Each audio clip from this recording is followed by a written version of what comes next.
Hey guys, tonight we're slipping quietly into an Edwardian home. Well, actually we're barging in at dawn because honestly this place never really sleeps. It's around 1908, give or take, and you've just opened your eyes to the faint sounds of footsteps in the hallway, the soft creak of wood, and maybe a muffled clink of silver on china. Don't bother reaching for your alarm clock, there isn't one. You don't need one. Someone else has already decided it's time for you to wake up. You're in a nice house, like really nice. A proper townhouse if you're in London, or a country estate if your family prefers open land and a convenient distance from the lower classes. But whether it's red brick or grey stone, your ceilings are tall, your fireplace is decorative, and your sheets are crisp linen. You've probably got a lace-edge pillowcase and at least 2 layers of bedding that someone else straightened before you even got in. And now comes the morning ritual, a gentle knock at the door, and in glides your lady's maid, or valet if you're a man, carrying a tray with tea, toast, and the day's post, which has already been sorted downstairs. She or he draws the curtains just wide enough to let in the light, but not enough to blind you. It's soft, it's polite, and it's your first reminder of something very Edwardian. Everything is done for you, but also nothing really belongs to you, not even your solitude. So before you get comfortable, take a moment to like the video and subscribe, but only if you genuinely enjoy what I do here. And hey, I'm curious, what city are you listening from tonight? What time is it where you are? Let me know in the comments below. Now, dim the lights, maybe turn on a fan for that soft background hum, and let's ease into tonight's journey together. You sit up slowly, the room's still cold around the edges, because central heating isn't really a thing yet, and you can see your breath if it's winter. A fire might be burning faintly in the hearth, thanks to a maid who got up hours before you. Your feet slip into warm slippers, again thoughtfully placed, and you take that first sip of weak breakfast tea. It tastes slightly metallic. Not bad, just British. Here's the thing about this moment. It's peaceful, but orchestrated. That knock on the door, that was scheduled. That tea, brewed in a scullery with water carried up 2 flights of stairs. Even the mail. Someone sorted it by hand at a desk near the servants' entrance, double-checking the right cards for the right tray. Everything appears effortless, because dozens of people below stairs are making sure it does. By the time you rise and pull on a dressing gown, silk if you're feeling fancy, wool if you're realistic, the household is already in full motion. Bells wired to every major room ring downstairs whenever someone upstairs calls. Each servant knows which bell is whose by the tiny label beside it. Drawing room, morning room, nursery, ladies' bedroom, master's study. The servants' hallway below stairs looks like a telegraph office of domestic need, and it's been clanging since just after 5. You pad down the hallway to wash up, not in a bathroom, not really. You use a ceramic basin and jug placed on a marble-topped washstand. The water is lukewarm at best, because it was heated in the kitchen and carried up in a kettle. If you're lucky, someone remembered to put your toothbrush out. Yes, those were a thing, and your hairbrush is laid out like a little crown. So let's zoom out for a second. You're in a family that's not quite royalty, not quite celebrity, but very much in that sweet spot of inherited money and carefully preserved status. You might be the daughter of a wealthy industrialist or the 3rd son of a minor aristocrat. Titles are still currency, but new money has made its way into the neighbourhood too, especially now that trains have made country estates just a day trip from the smoky chaos of London. And yet, no matter where your family's money came from, coal, textiles, railroads, shipping, it all filters into one morning like this. The Edwardian ideal of family life was based on the illusion of serenity. But that serenity, it's built on rules. You're supposed to look composed before 8 AM, speak softly, avoid appearing excessive, and always maintain your dignity. No one talks about the servants except when something goes wrong. No one shows up to breakfast in a rush. And definitely, no one goes downstairs unless you want to start a social earthquake. Even the furniture supports the illusion. You've got a fainting couch in your bedroom because heaven forbid you exert yourself and then just, I don't know, sit. There are bell pulls embroidered with roses, velvet footstools for no reason, and at least one large armoire full of things you rarely wear. The wallpaper has a botanical pattern, possibly imported, and somewhere in the corner, a neglected fern is doing its best to survive on indirect sunlight and polite indifference. Here's a curious little detail. While the house seems static, it's actually a maze of movement. Hidden corridors allow servants to move without being seen. Some families even had tunnels or narrow passageways between floors so staff could access rooms invisibly. And yes, that's a real thing. In more extreme cases, speaking directly to a servant, especially at the wrong time of day, was considered bad form. There's a whole language of hierarchy in who talks to whom, when, and how loudly. By now your tea is cold and your maid is waiting just outside the door, ready to help you dress. She won't knock again unless it's late. You swing your legs off the bed and glance toward the wardrobe. Somewhere between the corset and the collar stays, your next hour is mapped out. But you're not in a hurry. No one hurries in this house unless there's a fire or an unexpected royal visit. One debate among historians is just how much emotional closeness there actually was in families like yours. Letters and journals suggest genuine affection. Some mothers adored their children, and husbands often loved their wives. But many Edwardian parents also viewed their kids as little adults in training, and maintained a strict emotional distance. Morning moments like these weren't usually shared. Everyone had their own rhythm, their own room, and their own servant. Still, there's something elegant about this hour.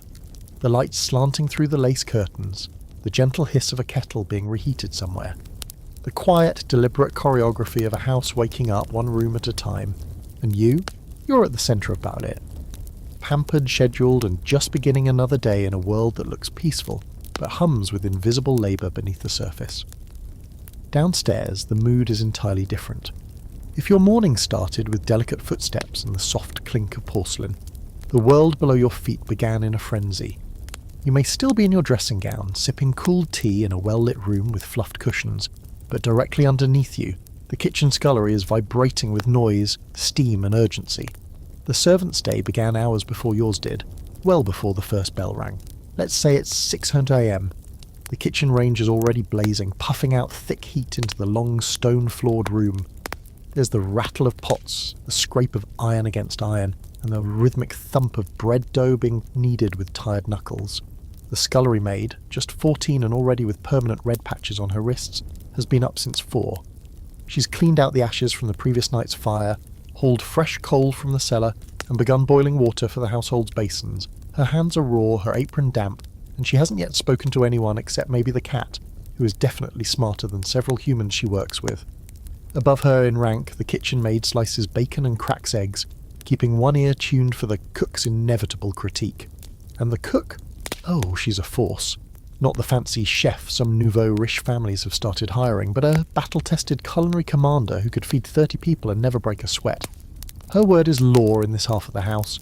She doesn't take sass from the footman, and she definitely doesn't take suggestions from the mistress of the house, unless they're delivered with polite vagueness and an offering of sherry. You wouldn't know any of this from where you are upstairs, of course. What you see is the end product. The breakfast table arranged with military precision, boiled eggs in silver stands, toast that arrives perfectly warm, and marmalade that appears in its own cut-glass dish with a little silver spoon. But every piece of it is the final step in a backstairs relay race that's been running since well before dawn. Now, zoom out a bit mentally. There are 2 different universes in this house existing in parallel. You float through one, bright, slow and still, and beneath that another pulses with motion, labour and strict routine. It's a class system in architectural form. The front staircase is for family. The back stairs are for servants. They're narrower, steeper, and usually don't even have carpet. That division is intentional. You're not meant to meet halfway. Ideally, the only time you'll see a servant is when they glide in silently, fulfill a task, and vanish like human furniture. Even the rhythm of movement is choreographed to maintain the illusion. Servants are trained to avoid walking too heavily, too quickly, or too close to the family. Some households even uses mirrors or convex corner lenses to detect whether a servant might round a corner too suddenly, and, God forbid, interrupt someone's solitude. In essence, the house breathes in a double time, visible grace above and hidden industry below. One of the quirkiest parts of this upstairs-downstairs duality? The bells. Each room has a call bell wired down to a central board in the servants' corridor, where a brass needle jumps when rung. The bells all sound slightly different. A keen butler or housekeeper could identify the drawing room's trill from the ladies' bedroom's ping with no need to look. It's a weirdly elegant communication system, kind of like Edwardian text messages, except no one can leave you on read. If you're the master or mistress of the house, you almost never descend to the basement level. It's not done. Even entering the kitchen is considered deeply eccentric unless you're American or theatrical, ideally both, The housekeeper might come up to consult about menus or guest arrangements, but even she's part of a system meant to keep you removed from the mechanics of your own comfort. Let's talk about her for a second. The housekeeper is probably one of the most powerful women in the building outside of the mistress herself. She's the central node for linen, lighting, locks, and all domestic strategy. She keeps the keys, literally. The housekeeper's room isn't just for naps and tea. It's the nerve centre of the household, with ledgers recording every delivery, every shilling spent on lamp oil, and every broken chamber pot. If something goes wrong, she knows it before you do. If something goes really wrong, like missing brandy or an unlatched window, you might even hear her raise her voice, maybe. Then there's the butler. Think of him as the CEO of downstairs operations, but with more white gloves and fewer performance reviews. He manages the male staff, supervises wine storage, and handles the silver, not just cleaning it, but keeping a written inventory so nothing mysteriously walks away. He also serves dinner, greets guests, and is usually the only servant who can speak freely to the master of the house. But even he lives under strict expectations. His tone, posture, even the angle at which he pours port, every detail is judged. He is elegance personified under pressure. Meanwhile, the footmen have their own little drama going on, chosen largely for their height and legs. No, seriously, they're more decorative than useful most of the time. They're the ones who open doors, carry trays, and look nice in livery. Essentially the human equivalent of a very well-trained, expensive-looking Labrador Retriever. But don't underestimate them. They gossip better than anyone, know everyone's secrets, and often have a side hustle going, whether it's slipping extra brandy to a visiting cousin or ferrying messages to the downstairs parlour maid. There's an ongoing scholarly debate about just how invisible servants really were. Some argue that the strict codes of conduct, like not making eye contact unless addressed, created a constant state of dehumanization. Others suggest that servants had considerable informal power, especially those who had been with the family for years. After all, who knows more about the household's moods, finances, and flirtations than the people who change the bedsheets? And of course, all of this hierarchy comes with a unique twist. The servants themselves also have status games. The butler won't speak casually to the kitchen maid. The housemaid looks down on the scullery maid. The cook rolls her eyes at the governess, who doesn't even count as a servant or a lady. There are dozens of unwritten rules about who eats where, when, and in what silence. As the household settles into the thick of morning, you're likely preparing to dress. But down here, they're resetting for lunch. The kitchen smells of meat stock and rising bread. The scullery's full of breakfast dishes, and the boots have just come in from the hall, damp from morning deliveries. Each task flows into the next. There's no pause, no off switch, just another bell waiting to ring. Above it all, you exist in a world of calm surfaces and silent service. But underneath you, there's an entire civilization running on blistered feet, whispered warnings, and tea that's always just slightly too strong. By the time breakfast is actually served, it's already the third or fourth meal of the day, for someone. Not you, of course. You're the last domino to fall in the morning procession. Your breakfast is a calm, orchestrated event that feels like it was conjured by magic, but the truth is far less whimsical and a lot more scrambled eggs. You descend the stairs when the clock strikes a proper time. Any earlier and you'd risk appearing overeager. Any later and you'd face the quiet judgment of the butler, whose raised eyebrow has ended more reputations than the evening papers. The dining room is already prepared, with curtains drawn just enough to let in a wash of grey English light and a subtle floral arrangement anchoring the table like it was born there. The good silver is out, but not the best silver. That's reserved for dinner. You're seated according to rank. If there are guests, it's a delicate negotiation. If it's just family, the order's been agreed upon and internalised to avoid drama. And then it begins. The Edwardian breakfast. You might think it's a quick affair. Tea and toast? That's just the beginning. There's porridge for those who still nod towards Spartan traditions, eggs, fried, poached or boiled, kidneys if you're feeling brave, bacon so fatty it glistens under the gaslight, kippers for the strong-stomached, and on fancier days, smoked haddock. Cold meats are available if you're suspicious of warm food before noon. The toast rack makes its appearance, an invention as British as imperialism, designed to serve toast exactly how no one likes it, stone cold.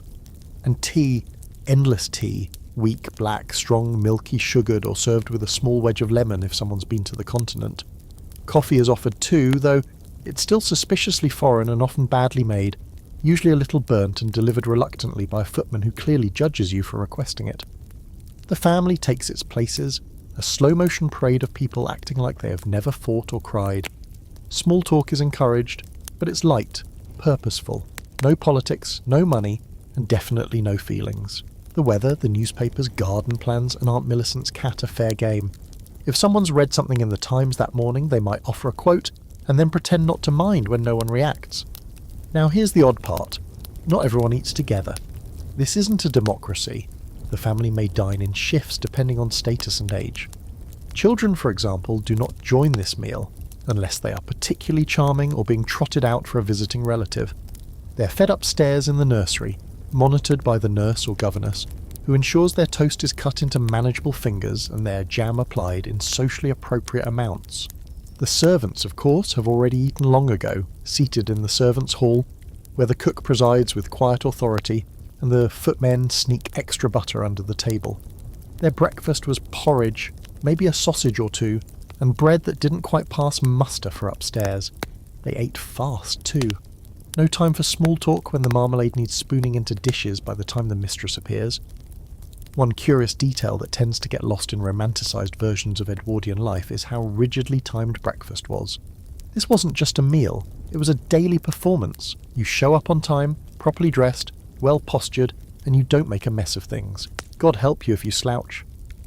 Napkins are placed on laps with the same reverence as communion wafers, and the butter knife is not, under any circumstances, to be confused with the fish knife, even if fish isn't on the table. And let's not forget the staff circulating through the room like silent ghosts. The butler orchestrates the whole thing, signalling to the footman when to bring in the hot dishes or refresh the tea. A dropped spoon or an awkward clatter isn't just an accident. It's a ripple in the social fabric. No one says anything out loud, but judgments are swift and internal. There's a strange intimacy to this routine and also a distance. Everyone is physically together, but emotionally walled off by etiquette, expectations and unspoken rules. You talk, but not really. You look, but only briefly. If you're the daughter, you probably keep your gaze lowered and less addressed. If you're the son, you might be flipping through the paper, already rehearsing the day's small rebellions in your head. And if you're the patriarch, your every comment carries the weight of authority, even if it's just about the jam being too runny. One fun little fringe detail. In wealthier homes, some families installed toast servers, young male staff whose job was literally to keep bringing hot toast, so the lady of the house would never have to suffer the indignity of cold bread. Not every house had them, obviously, but it was a flex. Nothing says we're holding on to the empire like a personal toast boy. Breakfast also offered a subtle chance for negotiation. Visiting relatives might announce plans for a walk or a trip to town, gently floating ideas to see if anyone objects. Servants sometimes received indirect instructions here too, never addressed directly, of course, but embedded in the family's conversation. "I do believe it's time to have the garden path re-gravelled," says father, while looking at no one in particular. The butler hears. The gardener hears. Gravel will appear. There's a scholarly debate about how sincere these meals were. Some argue that the whole thing was performative, a way of maintaining control and appearances. Others point to family letters and diaries that describe genuine affection during meals, with shared jokes and quiet glances that carried years of history. But even affection had rules, unspoken ones. You could love your children but not dote. You could laugh but not cackle. You could enjoy your food but never visibly want it. When the meal ends, it doesn't end like brunch at a cafe. There's no lingering, no stretching out with a third cup of coffee. It concludes on cue. The master stands or the mistress rings a bell. The family disperses. Servants appear to clear the plates and replace the tablecloth. The ritual resets for tomorrow, unchanged. You push back your chair, napkin folded precisely and placed beside the plate. You say something light, perhaps a remark about the roses blooming late this year, or a comment about a cousin who just bought a motor car. Everyone makes the appropriate noise of acknowledgement. Then you walk out, full, but somehow still unsatisfied. And just like that, breakfast ends, not just the meal, but a miniature theatre of class, manners, and the careful maintenance of family illusion. Getting dressed in an Edwardian household is not something you do by yourself, unless you're a child, a servant, or someone who's already fallen from grace. For you, a proper member of the family, dressing is a collaborative event, a small theatrical production that begins with an entirely separate person entering your bedroom bearing fabrics, options, and just the faintest trace of judgment. If you're a woman, your lady's maid has already laid out underclothes, which is ironic since they cover more skin than most modern outerwear. There's the chemise, thin cotton, edged in lace, followed by the corset, which is not the waist-punishing medieval torture device people imagine, but still pretty restrictive. She fastens it carefully while you stand with your arms out like you're being fitted for a suit of armour. You breathe in, exhale slowly, and accept that lung capacity is now a fond memory. Then come the petticoats. At least 2, sometimes more, depending on the weather, your status, and whether you plan to be seen by anyone important. Stockings are rolled delicately up your legs, held in place by garters that sit just above the knee. No elastic, no lycra, just the slow negotiation of cotton and ribbon. Your feet are slipped into boots with pearl buttons that your lady's maid fastens with a tiny hook, because trying to do it yourself would probably end in tears or a sprained wrist. If it's a morning dress, it's likely light wool or cotton, with a high collar and long sleeves, modest but not dull. If you're expected to be visible to callers, she'll suggest something with embroidery or lace cuffs, maybe a brooch. She doesn't ask what you want to wear, she suggests gently but firmly, and you agree. That's the dance. Now, if you're a man, the process is slightly less complicated but no less absurd. Your valet begins by ensuring you've shaved properly. If you haven't, he'll do it himself with a straight razor and the same expression a priest might wear during last rites. Your shirt is starched so stiffly that when you put it on, it practically whistles. Collars are interchangeable, held in place with studs. The wrong collar shape could send the wrong message, and you'd rather not be mistaken for a clerk. Next is the waistcoat, the trousers, and then the cravat or tie. Your valet knots it for you, of course, because heaven forbid you try to manage a Windsor knot with untrained hands. Finally, your coat, brushed free of lint, and your shoes, polished to a mirror finish the night before. Cufflinks, watch chain, pocket handkerchief. It's less getting dressed, and more assembling a uniform of superiority. By now it's close to 10 in the morning, and you've barely done anything except be dressed at. But this is the point. Dressing isn't about function, it's about symbol. Your clothes announce your station. They tell the world you're not a labourer, not a tradesman, not anyone who works with their hands. You're curated, you're expensive, you are above. Here's a fun, slightly bizarre detail. Some Edwardian women wore something called a bust improver, kind of cotton-stuffed pouch to fill out the bodice. Others wore hip pads to balance the silhouette. The idea was to create an S-curve posture, a silhouette that screamed gentility and also mild spinal discomfort. The corset pulled the waist in, the bust improver pushed the chest out, and the petticoats added volume to the rear. Congratulations, you are now a fashionable teapot. There's also a fascinating little side debate among costume historians about whether Edwardian fashion empowered women or imprisoned them. Some argue that the elaborate gowns and high collars were oppressive, keeping women ornamental and inactive. Others say that, paradoxically, the wardrobe gave women power, through appearance, status, and control of social codes. After all, if you knew how to dress and navigate a drawing room, you could wield influence in ways that were both subtle and significant. And yes, the ritual of dressing applied to children too, just in a more miniature, occasionally nightmarish way. Little girls wore starched pinafores, ankle boots, and wide-brimmed hats if they were going outside. Little boys were trussed up in sailor suits or velvet jackets, depending on how recently someone in the family had read Little Lord Fauntleroy. They didn't dress for play, they dressed for presentation. Actual fun was a secondary consideration, but the real distinction, the one you feel in your bones as buttons are fastened for you and skirts are smoothed down, is that you're being dressed to appear. Whether you're going out or staying in, whether you expect callers or not, the clothes make a statement.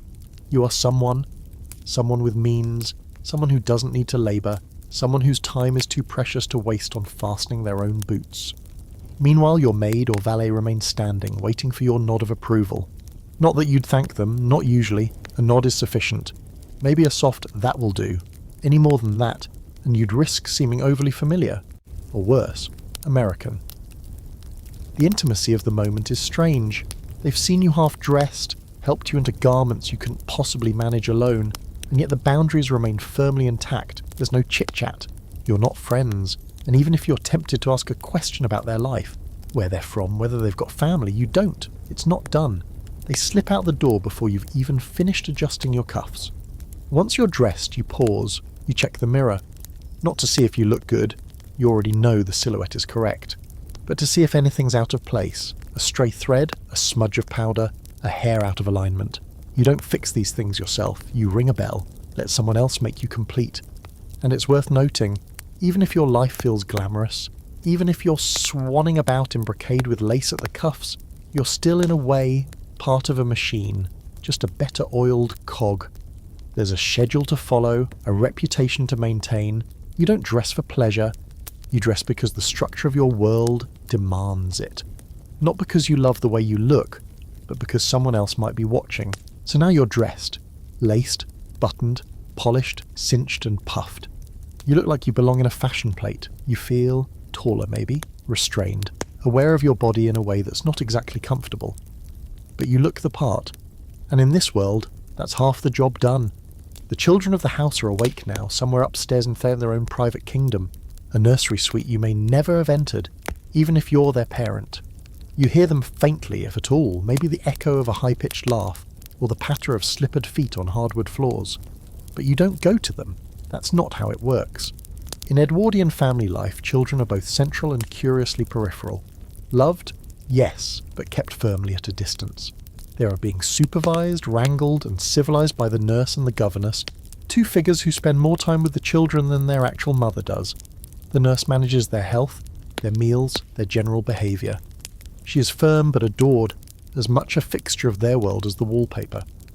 The governess, meanwhile, oversees their education and moral development, which is another way of saying she's been left with the difficult task of teaching small humans how not to disgrace themselves at dinner. If you're the mother, you might stop by the nursery mid-morning, but only briefly. You won't be dressing the children, bathing them, or preparing their breakfast. That's already been handled. Your visit is symbolic. Perhaps you ask whether your youngest has recovered from a cough or murmur an affectionate word to your eldest about their drawing. You do not stay long. You're not cold, just trained. Emotional formality is the uniform of upper-class parenting. And if you're the father, it's even more removed. A nod across the breakfast table might be the most connection your child gets that day. He or she will probably refer to you in the third person. Papa said, or I mustn't disturb father. You'll become more relevant when they reach school age, when reports and future careers begin to matter. But while they're small, they belong to the nursery. It's not that you don't love them. You do. It's just that in your world, love doesn't look like bedtime stories or muddy games in the garden. It looks like making sure they have the right governess, the right grammar, and eventually the right connections. It's a parental model where built on structure and inheritance, not bedtime kisses. Back in the nursery, the daily routine is already underway. Breakfast is served on a child-sized table, with porridge, boiled eggs, and weak tea. The nurse oversees the entire affair, correcting posture, scolding any tendency to eat with fingers, and ensuring that napkins are properly used, even when jam is involved. Discipline is part of every spoonful. If someone spills their milk, the consequences are swift and silent. A disappointed glance, a stiff back, and possibly an extra hour of arithmetic later. After breakfast comes lessons. The governess, always unmarried, educated but underpaid, has set up a small classroom in the schoolroom, perhaps with a globe in the corner, and faded maps of the empire on the walls. The curriculum is rigorous and deeply moral: scripture, Latin, French, spelling, penmanship, geography, and a thorough review of British history, all delivered with an emphasis on manners and obedience. Girls are taught with the assumption that their education will serve them socially, not professionally. They must learn music, painting, and embroidery. They should be able to read French, but not speak it too fluently, lest they seem too worldly. Boys, on the other hand, are trained for a future that might include Eton, Oxford, and then the civil service or the army. They are expected to show grit, control, and just enough charm to survive public school without being eaten alive. Now, here's the interesting and slightly heartbreaking bit. Most of the emotional life of these children happens with staff, not family. It's the nurse who comforts them when they're ill, the governess who knows which one wets the bed or can't bear thunderstorms. Servants often become surrogate parents in every way except formally, and yet those bonds have a ceiling. Children are taught that the staff are not equals.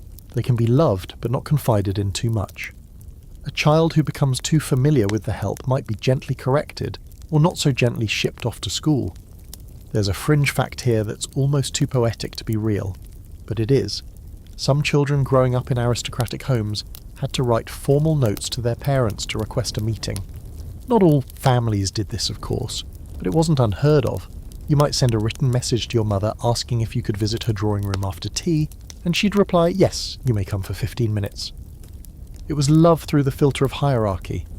As the morning wears on, the children might be taken out for a walk, not alone, obviously. The nurse leads the way, sometimes with a pram, sometimes with the smallest ones holding her gloved hand. The older children trail behind in little boots and coats that itch. Parks are common destinations, or perhaps a circuit of the estate if you're living in the country. They're not encouraged to shout, run, or climb. This is exercise, not fun. Mud is frowned upon, joy is tightly managed. Inside, when weather doesn't cooperate, and let's be honest, this is England, so that's often, the nursery turns into a strange combination of classroom, prison, and playhouse. Toys are present, but controlled. Dolls with wax faces, a rocking horse, maybe a Noah's Ark filled with carved wooden animals. If they're lucky, there's a set of tin soldiers or a magic lantern. But noise is discouraged. So is laughter that lingers too long. And heaven help the child who misbehaves. The punishments are gentle by Victorian standards. No caning. At least not by the nurse. But discipline is constant. A cold stare, a delayed meal, a cancelled walk. More subtle than violence, but just as effective. The goal is to create well-behaved adults as quickly as possible. Childhood is viewed as a training ground, not a time of joy. Scholars argue about how emotionally damaging this system really was. Some children grew up fondly recalling their nurses and governesses. They loved their parents from afar, through letters, gifts, and rare Sunday outings. Others, though, described a kind of emotional vacuum, a sense of being shaped rather than raised, of becoming what was expected without ever being asked what they felt. So as you head into your morning, perhaps preparing to call on a neighbour, perhaps planning your embroidery or reviewing the household accounts, your children are already deep into a separate world, one filled with quiet rules, gentle supervision, and the steady, unspoken pressure to become something respectable. They might glimpse you later, walking through the hall in your velvet gown or tailored coat, nodding faintly in their direction. They'll stand up straight as they've been taught and offer a polite, "Good morning, Mama," or "Good morning, Papa." You'll nod back, maybe smile, maybe not, and then you'll continue on your way. You've made it through breakfast, your clothes are properly buttoned, and your children are safely off in their tidy, supervised orbit. Now, it's time to play the role of the master of the house, or at least look convincingly like one. And let's be honest, it's less command centre and more respectable loafing. Your routine is part business, part ritual, and entirely about preserving an image of control, even if you're mostly just wandering between polished rooms sipping mid-morning tea. You begin in the study. It's one of the few truly private spaces available to a man in an Edwardian home. There's dark panelling, heavy drapes, perhaps a bookshelf lined with leather-bound volumes you don't always read but would never admit to ignoring. The fire is already lit. The air smells faintly of pipe tobacco and beeswax polish, and there's probably a globe sitting in the corner for dramatic pauses and moments of reflective pacing. A footman has brought in the morning post. Letters, invitations, perhaps a discreet envelope from your club reminding you to pay last month's wine charges. You sit behind your desk, not really to work, but to appear as though you might. You open each letter slowly. Some are social obligations, some are estate matters, and some are just the usual appeals from relatives who never quite grasp the word no. You consider applying, but not by hand. That's what the secretary is for. Maybe you dictate a few letters, maybe not. You might summon the butler for a quick conversation about the wine cellar or the state of the roof tiles. If it's a country house, you'll inquire about the gamekeeper and whether there are enough pheasants for your guests to shoot next weekend. These are managerial tasks in the loosest sense, a blend of casual authority and polite detachment. But soon enough, the real business of your morning begins, leaving the house. Not to work, unless you're part of the emerging professional class, which is still slightly suspicious to the older money families, but to conduct affairs. This might mean heading to your club if you're in the city, or strolling the grounds if you're in the country. Either way, the point isn't what you're doing, it's that you're seen doing it.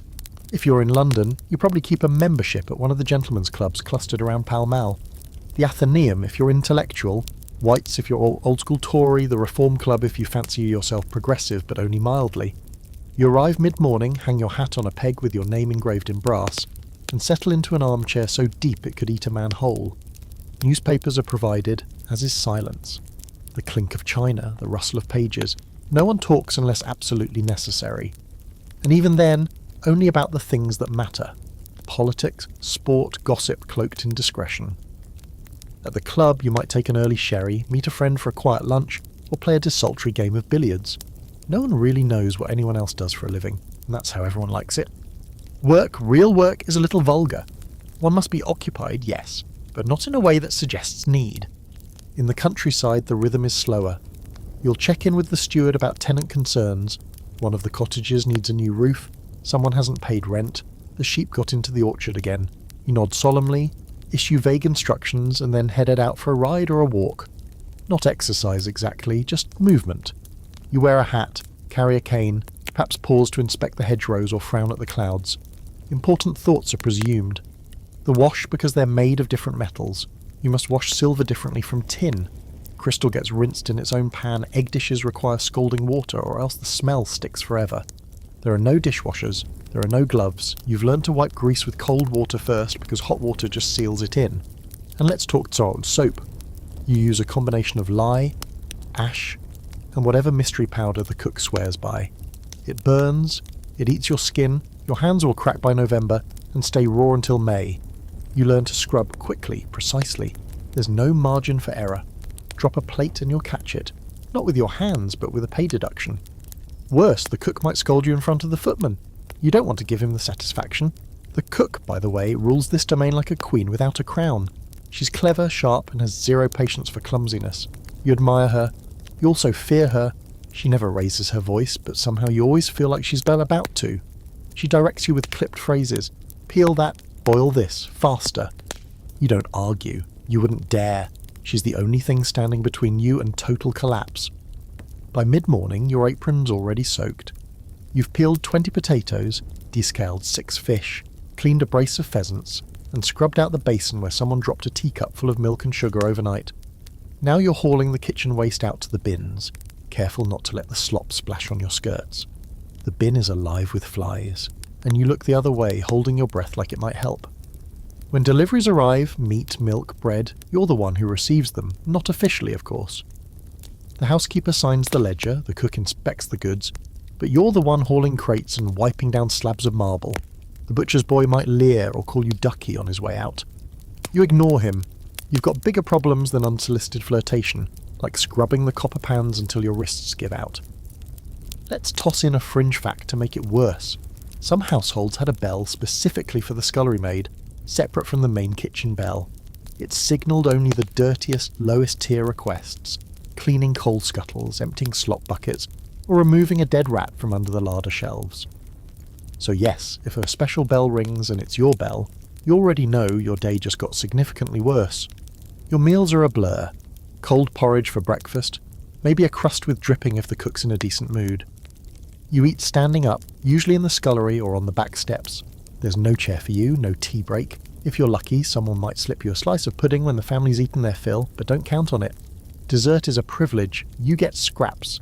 Socially, you're the ghost of the servants' hall. The housemaids outrank you. The kitchen maids are slightly friendlier, but they're careful to keep that ladder climbing clear. The butler barely acknowledges your existence, and if the footmen joke with you, it's more about amusement than camaraderie. You hear the whispers, you see the glances, you exist on the periphery, tolerated but invisible. And still, somehow, you learn to take pride in small victories. A dish cleaned perfectly. A kitchen pan that gleams like a mirror. A nod, just one, from the cook when you manage something without being told. No applause, no praise, but a nod. And in this world that's a golden trophy. By late afternoon you're still working, always. You've helped prepare luncheon, scrubbed the pots after, laid out ingredients for dinner, and started heating water for the footman's boots. Yes, they want their boots washed too, the things you do for shiny shoes. There's no end to it. Even when the family has gone to bed and the house begins to quiet, you're in the scullery again, cleaning the last spoons and wiping the counters until they pass the cook's inspection. Your eyes sting from the steam, your arms shake from fatigue. You're 17 years old, and you feel like you've aged into an old woman in one season. Historians argue about whether this life was better than the alternatives. If you'd stayed in the village, you might be married to a man with no teeth and 6 kids before 20.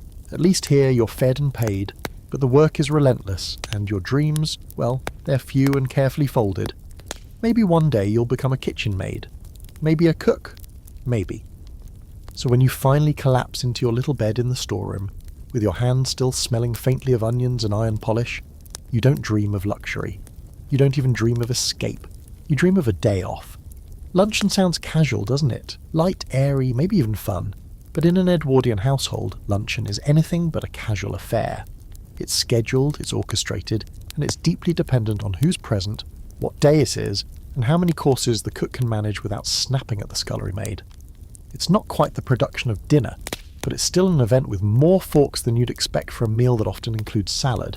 Let's say it's just after 1 o'clock. The drawing room clocks have been chiming daintily for the past few minutes, and somewhere a footman is straightening his waistcoat and preparing to knock discreetly at the morning room door. You, the lady or gentleman of the house, rise from your seat, brush a non-existent speck of lint from your sleeve, and make your way to the dining room, where the table has been laid for what appears to be a small royal banquet. If it's an ordinary family luncheon, no guests, no visiting cousins, no wayward clergyman, it might be just the family members present, in varying states of formality. Still, everyone is dressed. No one appears in anything resembling relaxed attire. Gloves are removed just before sitting down, napkins are unfolded with silent precision. No one shuffles, no one slouches. Now, what's actually on the menu? That depends. If the cook's been given free rein and a little budgetary breathing room, you might start with a consommé or a clear broth, something light and dignified, then perhaps either cold meat, maybe tongue or ham or slices of roast beef from last night's dinner. There might be a salad, not the green leafy kind you'd recognise, but a strange 1900s concoction involving hard-boiled eggs, pickled beets, or even aspic if you're particularly unlucky. Bread is served buttered at the table with the correct knife. And yes, there's always dessert, because Edwardians believed firmly in sweet punctuation, perhaps a sponge pudding or fruit tarts with custard. And the tea, of course the tea. It arrives not in a teapot slapped down on the table, but in a silver service carried by the footman, accompanied by lemon slices on a dish, sugar cubes in a little bowl, and milk served from a tiny jug that probably has a family crest on it. You sip, pinky not extended but definitely implied, and pretend not to notice the maid trembling as she refills the water jug beside your elbow. One of the quirks of Edwardian luncheons is how absurdly quiet they can be. Conversation is allowed, expected even, but it stays light and avoids friction. No religion, no politics, and for heaven's sake, no talk of labour strikes or women's suffrage, unless your intention is to give grandmother indigestion. It's all weather, garden reports, a cousin's recent trip to Switzerland, or what someone read in the Times that morning. Occasionally someone will make a joke, but softly, cautiously, like tossing a pebble into a very still pond. The servants hover like trained falcons. The butler stands by the door, his hands folded behind his back, listening for any cue. The footmen move with the kind of precision usually reserved for ballet or surgery. Plates are cleared silently, replaced with new ones, and woe to the guest who absent-mindedly reaches for the wrong utensil. There's a specific fork for fish, another for salad, and one that seems to exist solely to stress out the lower gentry. And yet, as theatrical as it all seems, this meal serves a quiet but critical function in the daily rhythm of Edwardian life. It reinforces hierarchy, not just between classes, but within the family itself. Children old enough to attend might be allowed to speak only when spoken to. A married daughter visiting with her own family might sit slightly lower on the pecking order than the lady of the house. Even among siblings, subtle dynamics play out. Who pours the wine, who carves the cold beef, who's invited to linger at the table for port, and who's expected to go write thank you notes in the drawing room. Meanwhile, downstairs, the staff's own luncheon is a very different thing. The cook might grab a plate in the scullery, chewing while instructing the kitchen maid on how to bone a chicken for tonight's dinner. The footman might be permitted a few minutes in the servants' hall, where they eat rapidly and without the luxury of silence. The scullery maid? She's still washing the porcelain from the last course. Her meal will be whatever's left when everyone else is finished. A crust, a spoonful of custard scraped from a bowl, maybe half an apple that someone declared too mealy. It's easy to assume that luncheon was an unnecessary formality, a midday parade of unnecessary courses and unnecessary manners. And yet, some historians argue it held real importance, especially for women. It was one of the few social rituals where a woman could host, manage, and direct the tone of a gathering. She chose the guests, arranged the seating, coordinated the menu with the cook. In short, she ran the show even if she did so behind veils of lace and politeness. Of course, not every luncheon was created equal. There's the at-home luncheon, where female guests are invited for food and fashionable chatter. There's the men's luncheon, often followed by port and business talk and the unspoken agreement that nothing important will actually get done. And then there's the dreaded informal luncheon, where people claim they don't want a fuss, which only makes the hostess more anxious because of course a fuss is expected even when it's not. Here's a niche little fact for you. Some very high-end homes had separate luncheon sets of china, distinct from the breakfast or dinner sets. That's how specialised the Edwardian dining culture became. You didn't serve ham on the dinner plates. That would be vulgar. You had special luncheon porcelain with delicate patterns, lighter colours and matching bone-handled cutlery. And if the set was mismatched, scandal. When the final dish is cleared and the napkins are discreetly folded, everyone rises. You don't linger at the table. That's not the point. You rise with a nod, perhaps exchange a final word about the weather, and return to the drawing room, or the garden, if it's sunny, for what looks like rest but is actually just intermission, before the evening's real performance begins. You might think of it as a pause in the day, a calm centre, but beneath the calm is choreography. Nothing is accidental, not the sugar spoon, not the angle of the salad fork, not the choice to serve sponge cake instead of meringue. Every choice is a cue, and you, willingly or not, are playing your part. And tomorrow it all happens again. Same time, same china, same pretense of ease. The hours between luncheon and dinner stretch out like a long, narrow corridor. Quiet, stiffly perfumed and oddly echoing with expectations. It's the afternoon now, and the Edwardian drawing room becomes the heart of the house, even if no one actually does anything in it. You find yourself back here more out of duty than delight. It's where you go to be seen, but only by the right people, and where time moves at a pace that can best be described as sigh per minute. If you're the lady of the house, this is your territory. Not quite a throne room, not quite a lounge. It's full of plush armchairs with curved legs, delicate tea tables set slightly too low, and embroidered cushions that seem to multiply overnight. There are ferns, always ferns, and at least one footstool that serves no real purpose other than to suggest you're someone who doesn't need to stand. You settle yourself in for calls, which means a small parade of women, and occasionally a daring gentleman, may stop by to visit for precisely 15 to 20 minutes, no more. The front hall table is stacked with calling cards like tiny paper passports, each signalling a social connection, a possible alliance, or a neighbourly obligation. The butler presents the card on a silver tray. You scan it, nod, and prepare yourself for polite conversation that must, under no circumstances, touch on anything of real consequence. Topics include the new vicar's unfortunate accent, whether the grocer has been cheating with his scales, and what Lady Halberton wore to the musicale last Thursday. Blue lace completely inappropriate for her age. What you're really doing is maintaining your position on the social chessboard. Every visit, every eyebrow raise, every compliment that somehow sounds like an insult. It's all strategy. Meanwhile, if you're not receiving guests, you might be the one making calls. You change into yet another dress, something just the right degree of formal, with gloves that button at the wrist and a hat with just enough veil to be demure, not dramatic. You're driven to nearby homes, where you repeat the same conversational dance and hope that your presence and your china teacup handling are noted and appreciated.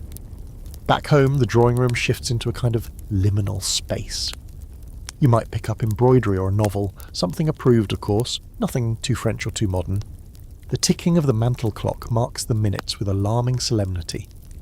Occasionally you write a few letters, you rearrange the flowers, you flip through Country Life and pretend not to be annoyed that they featured that woman's garden again. If there are unmarried daughters in the house, they hover here too. They sit quietly, pretending to read or stitch, while secretly hoping someone will call, preferably someone with land, a title, and at least tolerable hair. Their every motion is watched, not harshly, but with that constant Edwardian awareness. You are always performing, cross your ankles, mind your posture. Laugh, but not too loudly. Here's where things get oddly theatrical.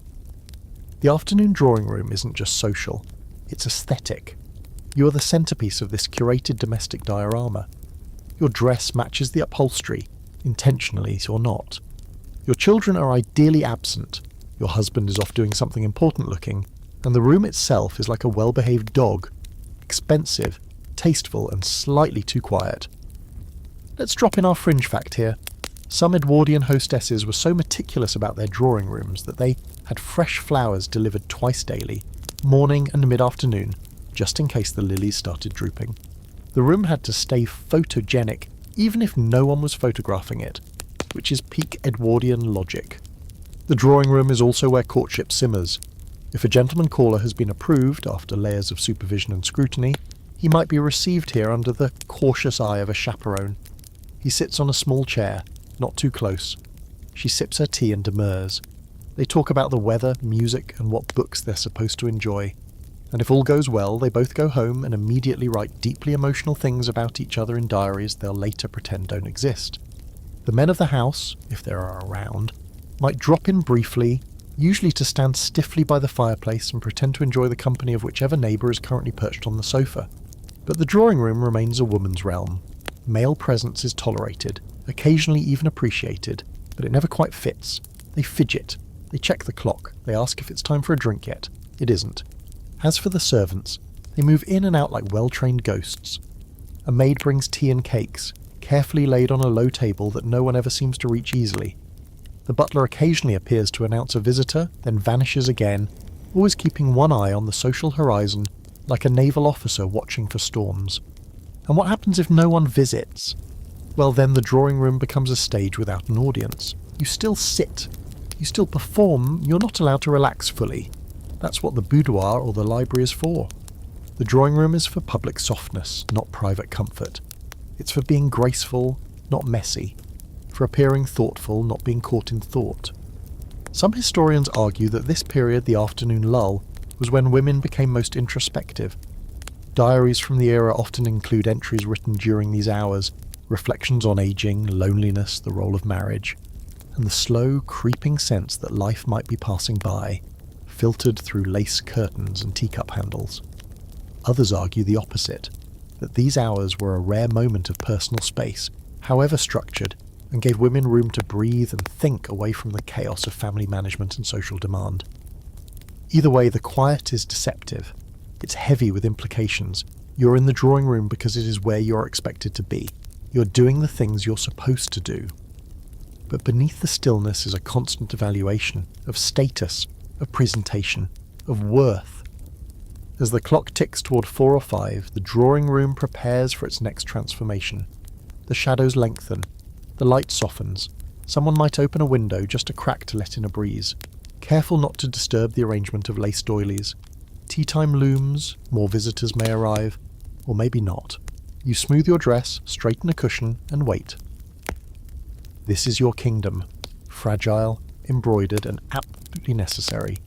Even if you're just sitting by the window waiting for nothing in particular, with a book you've read twice and a smile that hasn't quite reached your eyes since noon.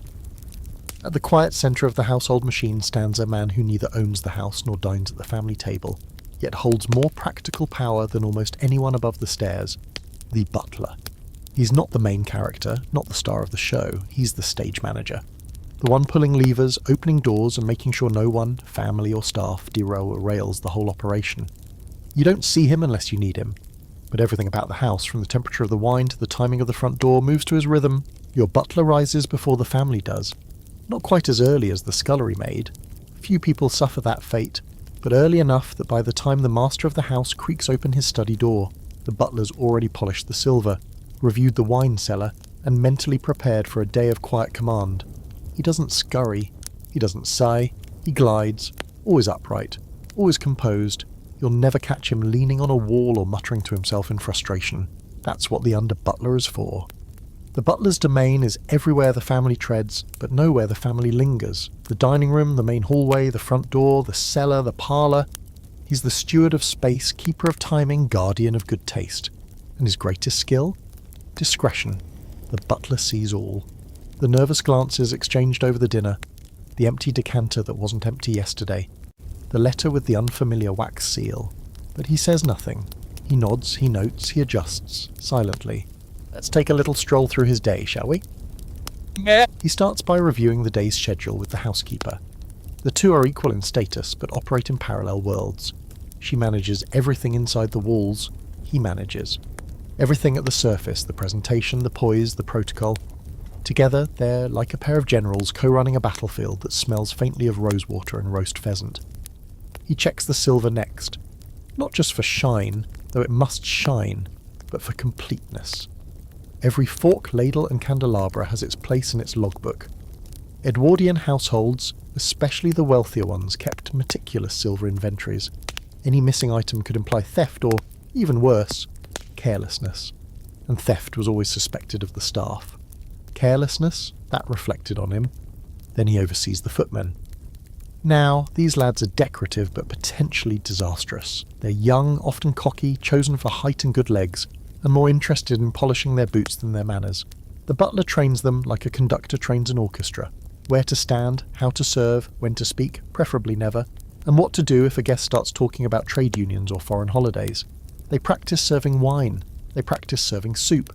They practice looking effortlessly presentable while thinking quite possibly about rugby. Midday finds the butler supervising luncheon service. He may not carry the dishes himself, that's the footman's job, but he watches everything. He knows where each guest should sit, which dish comes first, and what temperature the Madeira should be served at, and if someone drops a spoon or uses the wrong fork. He doesn't flinch. He just tilts his head 1 degree and the nearest footman adjusts accordingly. No one speaks of it. That's the power of the butler. He doesn't command loudly. He rearranges the universe with a look. And then there's the front door. The butler is its gatekeeper, its oracle. If you ring the bell, he knows whether to let you in, how warmly to greet you, and whether you should be offered tea or just a hard wooden chair near a cold hallway. He knows which guests are to be welcomed and which are to be endured. A second cousin arriving unannounced might find herself stalled in the vestibule while he checks to see if the lady is receiving. She isn't. Not today. Here's a fringe fact you'll love. Some butlers in grand houses actually carried a ruler. Not for show, but to measure the correct distance between silverware settings. If the forks were off by more than a quarter inch, the butler would correct them personally. That's the level of detail we're talking about. Think wedding planner, security guard, sommelier, an etiquette professor, rolled into one tall man with sideburns and perfectly ironed cuffs. Now, despite his composure, the butler isn't invincible. He has his own pressures, mostly from above. The master of the house may be aloof and distracted, but he expects everything to run like clockwork. If a guest's name card is misspelled, or the claret is a few degrees too warm, or the cigars offered after dinner are the wrong brand, guess who hears about it? Not the cook, not the footman, the butler. He absorbs the blame and smooths the surface again, always. And yet, in many ways, the butler holds a strange kind of power. He knows the family's secrets, the real ones. Who's drinking too much, who's been corresponding with a cousin in Paris, who owes money quietly to the tailor. In some households, he's almost a confessor. He's addressed by name, Mr. Giles perhaps, or simply Giles. And while he's never treated as family, he becomes something else, essential. There's some scholarly debate around how much control butlers actually had. Some were near indispensable, managing staff hiring and firing, even handling the family's household accounts.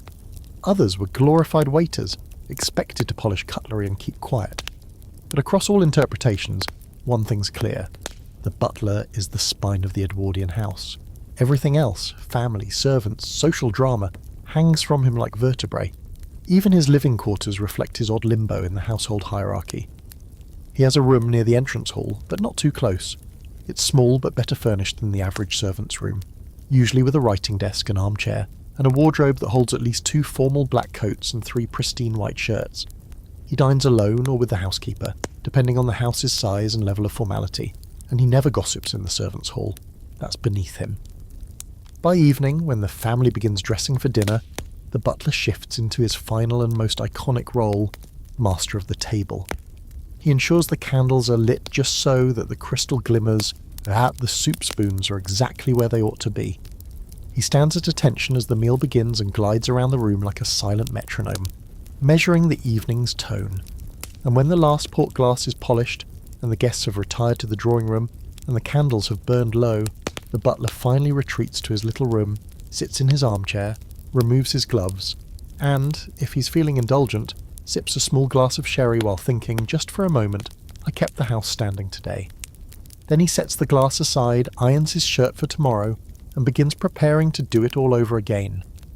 Down the back stairs, just past the warmth of the kitchen, and around the bend where the copper pans hang like a glinting chorus line, the real theatre begins. Not the stiff formal one you see upstairs, with its orchestrated dinners and carefully staged drawing rooms, but the lively, unscripted, chaotic drama of the servant world. This is where Edwardian gossip hums like a hive under the floorboards, and you, be you a maid, a footman, or even the undercook, are cast in a sprawling soap opera that resets every single day. You might imagine the servants as quiet, obedient drones, head down, mouths shut, but you'd be off by a country mile. Down here, among the scullery steam and the linen baskets, the staff are talking, constantly, not loudly. Discretion is still survival, but in corners, whispers, exchanged glances, and casual mutterings over blacking pots and ironing boards. Everyone knows something, and if they don't, they'll pretend they do until they find out. Today, for example, the first footman is awfully quiet. Normally he can't resist commenting on the cook's dumplings or the new kitchen maid's hair ribbon, but now he's sulking. The parlour maid won't look at him, and the other footman keeps snickering behind his hand while rearranging the decanters in the pantry. There's something going on, and you know it'll leak by tea time, probably involving a misdelivered note, a late-night hallway encounter, or some particularly vivid footprints outside the laundry room. The gossip isn't just about flirtations, though there's plenty of that. It covers everything. How much wine was drunk at last night's dinner, which houseguest left their corset hanging from a doorknob, how the young master came home later than he should have with a red-faced friend and a guilty smile. It's part entertainment, part pressure valve. The servants live in silence upstairs, but downstairs, this is their space, and words are currency. What's whispered here can shape lives. If a housemaid is seen leaving a footman's room after hours, her reputation slides in seconds. If the cook is rumoured to be dipping into the kitchen sherry, her authority might weaken bit by bit, until she finds herself replaced by someone younger and less fond of a tipple. Everyone's listening, even when they pretend not to. You, sitting by the stove peeling apples, might look innocent, but your ears are wide open. You file things away, you remember. And it's not just gossip, it's politics. Social dynamics down here are as rigid and fraught as the ones above. The butler and housekeeper are the monarchs, the cook is a warlord. The footmen form their own little club, bonded by livery and vanity. Maids stick together unless they don't. The scullery maid, bless her, is Switzerland, too exhausted to offend anyone, too lowly to be worth targeting. But the rest of the staff, every glance carries meaning. Every seating arrangement at the servants' dinner tells you who's in favour and who's 2 days away from being dismissed. Here's a curious little nugget. Servants often had their own internal mail system. If you wanted to send a note to someone on the top floor without being seen, you might pass it through another maid, or tuck it into a hollow stair rail. Some houses even had tiny servant pass-throughs, narrow panels in walls where messages or items could be exchanged out of sight. Secrecy was part of the infrastructure. And it wasn't just the staff inside the house. The coachmen and grooms, especially in the country, had their own hierarchy in the stables and carriage house. Gardeners had their own turf, literally. They barely mixed with the indoor staff, but still managed to share rumours through the laundry girls or delivery boys. Information flowed like smoke, seeping through floorboards and under doors. No one could stop it. Despite this swirling current of whispers, the staff still found space for real friendships. And real rivalries. The housemaid who shared her bread pudding with you might also be the one who borrowed your bonnet without asking. The under-butler who covered for your mistake last week might ask you to take the blame for something much worse this week. Everything was give and take, an unspoken economy of favours, secrets and subtle power plays. Now let's stir in our scholarly debate for the day. Were servant relationships truly exploitative, or did they contain elements of mutual dependency and personal agency? Some historians argue that servants, though bound by class, found genuine community among one another, a surrogate family of sorts. Others claim the constant threat of dismissal, paired with harsh discipline and paltry wages, poisoned every relationship with anxiety. The truth probably lies in between. Affection and ambition coexisted, loyalty and resentment tangled like bedsheets in the laundry room. The dining table in the servants' hall is where the daily drama culminates. Meals are served according to rank. The butler sits at the head. The cook and housekeeper flank him, followed by senior maids and footmen down to the lowliest, who might eat in the scullery or not at all if they're on bad terms with the cook. Conversation happens, but cautiously. No one wants to offend the wrong person. There's always a little test in the air. Who sits where? Who speaks first? Who doesn't show up? But once the meal is done and the plates are cleared, the mood lightens. Someone might pull out a deck of cards. The younger servants might gather in a corner to swap stories or songs. There might even be laughter, brief, glorious, and immediately stifled if footsteps are heard from above. What's astonishing is how, in this tense and layered world, servants still find ways to express themselves. Some write poetry in the margins of supply ledgers.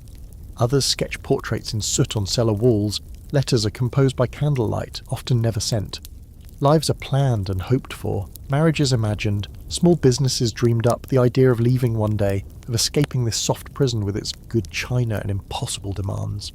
So while the upstairs world lounges in tea and lilies, downstairs pulses with life, messy, sharp-edged, and profoundly human. And you, caught somewhere in the middle of it all, holding a mop in one hand and a dozen secrets in the other, know better than anyone. No household runs without its whispers, and you're right in the centre of them. Upstairs, the children are adorable, angelic, and usually quiet. Seem just enough to be charming, but never enough to be inconvenient. Downstairs, or rather in the nursery tucked into the uppermost reaches of the house, they're a full-time job. And no, not a job for the mother or father of the household. That would be unthinkable. It's the governess and the nurse who wrangle the Edwardian child into shape with a daily routine that's equal parts schoolroom, military drill, and social grooming boot camp. The Edwardian family may value its offspring, but it certainly doesn't trust them to raise themselves. Children are born into roles before they ever take their first steps. Sons are little heirs in training. Daughters are junior ladies, destined for polite marriages and faintly exhausting charitable causes. The point of childhood isn't joy or self-discovery, it's preparation, and every hour of the day is carved out for that very purpose. The governess is at the helm of this operation. She's not quite a servant, she eats separately, has her own room, and doesn't scrub anything, but she's certainly not part of the family. She's something in between, which makes her position both powerful and lonely. She's expected to be clever, graceful, moral, and invisible. A walking textbook with good posture. Her job is to educate the children, mainly the girls, although younger boys are her territory, until they're packed off to prep school. Lessons begin promptly after breakfast. The nursery table is transformed into a classroom. Slates are cleaned, pencils sharpened, the globe placed on a stool like it's about to be interrogated. The governess begins with reading and writing, moves through geography, moral philosophy and arithmetic, and ends with a bit of French, though always the kind of French that's safe to know, not the scandalous Parisian sort. Discipline is firm but not loud. No raised voices, just measured disapproval. A pointed look when a child's mind wanders, a sharpened tone when an answer is sloppy. You, the child, must sit up straight, speak clearly, and never forget to say please when correcting a sentence or handing over a composition.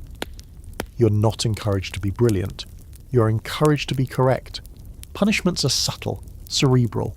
A missed walk, an extra grammar exercise, a quiet 10-minute stand in the corner with a copy of Pilgrim's Progress in hand.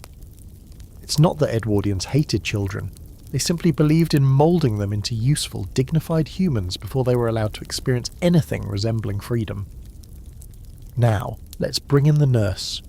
Equal in influence, but different in energy. She handles the other side of child life. The meals, the baths, the scraped knees and late-night coughs. She has the warm hands, the sharp eyes, the uncanny ability to know when someone is lying about eating their greens. And yet even she maintains a certain professional distance. Affection is given, but only within proper bounds. Children may love their nurse fiercely, but they are never allowed to forget that she too can be replaced. The nursery itself is its own small universe. Often located on the top floor, far from the adult quarters, it includes a schoolroom, a playroom, a washroom, and a bedroom with narrow iron-framed beds tucked against pale wallpaper. There are toys, yes, but not many. You've got a doll's house, a few books with upright moral lessons, Little Lord Fauntleroy is a staple, maybe some lead soldiers for boys and embroidery kits for girls. Play is educational, or at least behaviourally reinforcing. Everything exists to build the ideal adult. Here's a lovely bit of fringe history. Some children were taught to curtsy or bow before entering the drawing room, even if no one was inside. It was part of training the body to obey social rules without question. The idea wasn't just to behave properly in public, it was to build that posture into the muscles, so manners became instinct. You didn't think about them, you were them. After morning lessons, there's a short break. If the weather permits, children are taken for a walk, always accompanied, often in matching coats, gloves and hats. They walk in pairs, with the oldest leading, like ducklings in formation. Running, shouting or getting muddy are technically allowed but discouraged. These walks are meant for fresh air and observation, not mischief. Climbing trees might be acceptable for boys, just barely. Girls, absolutely not. You watch the butterflies. You do not chase them. Back inside, it's time for luncheon in the nursery. This meal is simple: bread, soup, a little meat if available, and eaten with better manners than most adults can manage. The children sit at a small table. The nurse watches. Napkins are placed carefully in laps. No elbows, no licking spoons, and if you spill something, prepare to be spoken to in that quiet, dangerous tone that implies deep personal disappointment. The afternoon might involve more lessons or supervised creative time. Drawing, stitching, music practice. Girls learn the piano and the harp. Boys might fumble through violin or recite speeches from Julius Caesar while trying not to roll their eyes. There's no freedom of expression. You're not trying to discover your style. You're trying to display diligence. And then, of course, there's posture practice. Yes, really. Some governesses had children walk with books on their heads or hold their arms out at angles while reading aloud. Posture wasn't just about health, it was about status. A straight spine meant self-control, a slouch meant moral failure. All of this culminates in what might be the most Edwardian ritual of them all, the parental inspection. At some point during the week, sometimes daily, sometimes just on Sundays, the children are brought downstairs, polished and brushed, to be presented to their parents. It lasts all of 10 minutes. The father might nod approvingly, ask a question about Latin conjugation, or inquire about spelling results. The mother might say, "My, haven't you grown?" before glancing at the flowers. Then the children are whisked away again, back to the quiet supervision of the nursery staff. There's some historical argument over how damaging this distance was. Diaries from the era show that many children adored their nurses and governesses more than their actual parents, which makes sense when you consider who bandaged their knees and tucked them into bed. But some adult children later described a kind of aching disconnect from their families, a lifelong attempt to earn approval that never came, sealed with perfectly written letters and emotionally empty compliments. And yet not all was bleak. In some homes, the nursery was a place of joy, especially among siblings. There were secret games under the schoolroom table, whispered jokes about the governess's fondness for barley sugar, elaborate doll dramas, and battles waged with toy soldiers across nursery rugs. The boundaries were strict, but children still found their own soft rebellions. So if you're an Edwardian child, your days are measured, your behaviour scrutinised, your progress logged in neat handwriting. You're watched constantly, praised sparingly, corrected always. You're being sculpted into a gentleman, a lady, a future mother or barrister or duchess. There is no room for mess, for tantrums, or for daydreams beyond what's sanctioned. But if you sit very quietly, very still, sometimes you can hear the piano downstairs. Sometimes you can catch the smell of the roses in the conservatory. And sometimes, just sometimes, you imagine what it might be like to walk barefoot in the garden and not have anyone watching at all. There is a room in the house that's tucked quietly above the grand drawing room and beneath the attic where the maids sleep. A room that doesn't smell of roast dinners or coal dust, but something softer. Lavender water, chalk dust and warm milk. This is the nursery. Not the sterile, pastel-coloured vision you might expect, but a world unto itself. A kingdom ruled by women in aprons and children in boots, where manners meet milk teeth and growing up is both inevitable and carefully choreographed. As a child in an Edwardian household, the nursery is where you live most of your life. You sleep here, you eat here, you play here, cry here, recover from illness here, and quietly wait for adulthood to begin. Your days are managed to the minute, and the outside world, those glittering drawing rooms, smoky studies and fragrant gardens, belongs to someone else. You see it through the windows or on supervised walks, but this is your world. 4 walls, striped wallpaper, wooden veranda beds, and a hierarchy as real as the one downstairs. The nurse is in charge. She may not be titled or well paid, but she carries an authority that rivals the butler's. She knows when someone has a fever before the child knows it themselves. She remembers every birthday, every dietary preference, every tantrum, and every tattered toy someone refuses to part with. She is firm but fair, sweet but unyielding. She can change a bandage with one hand while calming a baby with the other. And if the nursery maid falls behind on cleaning or a stocking drawer is untidy, she'll fix it before the housekeeper ever notices. She runs a tight ship and no one, not even the governess, dares interfere. Your bed is narrow, with stiff sheets, a wool blanket, and one treasured toy, perhaps a bear with a crooked nose or a doll with hair made of real human strands. The floorboards creak in familiar ways. At night, the oil lamp flickers just enough to cast long shadows, but not enough to be frightening. The fireplace throws a modest glow when lit, and if it's cold, the nurse brings in a hot water bottle wrapped in flannel. But only if you've behaved that day. The nursery meals are their own little ritual. Breakfast is porridge, maybe an egg, and weak tea. Lunch is predictable, broth, bread, fruit when it's available, and biscuits if someone's been especially good, or if the cook has made extra. Dinner is early, plain, and taken in silence if someone was caught whispering during lessons. Everything is served on small plates. No silver, no fuss. But the manners, just as strict. Forks must be held properly, no slurping, and God help you if you reach across the table. Afternoons are for recreation, though that's a bit generous. You might have some time to read or sew or play with your siblings, but even that is gently supervised. The toys are meant to teach, not entertain. A Noah's Ark with mismatched animals, wooden blocks with the alphabet, a faded abacus, a book of riddles. The favourite toy of the hour often depends on what's allowed, and what's quietly snuck out from under the bed after the nurse has turned her back. Games are quiet. Dolls are dressed and undressed endlessly. Battles are fought between tin soldiers. Tea parties are staged with imaginary guests who always remember their manners. You don't climb the furniture. You don't jump on the beds. If you're lucky enough to be outside, you don't stray too far from the nurse's shadow. There is freedom, but only within borders, like a bird let loose inside a conservatory. Now here's a delightful but slightly eerie detail. Some nurseries were equipped with voice tubes, an early intercom system that allowed the nurse to call down to the kitchen or for a maid without ever leaving the children. Which means, of course, that even in your most private moments, those quiet chats with your siblings, those whispered stories before sleep, there might be someone listening. The nursery also holds your wardrobe. Not in a fashionable sense, but in the sense that everything you own fits neatly into a wooden chest or two. You have your day clothes, little sailor suits or pinafores, and your best clothes, only worn for church or when you're summoned downstairs to say hello to a guest. Everything is practical, durable, and slightly itchy.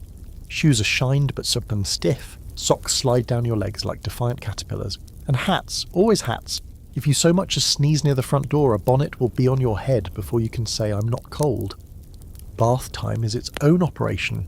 A copper tub is carried in, placed near the fire, and filled with hot water hauled up by the maid.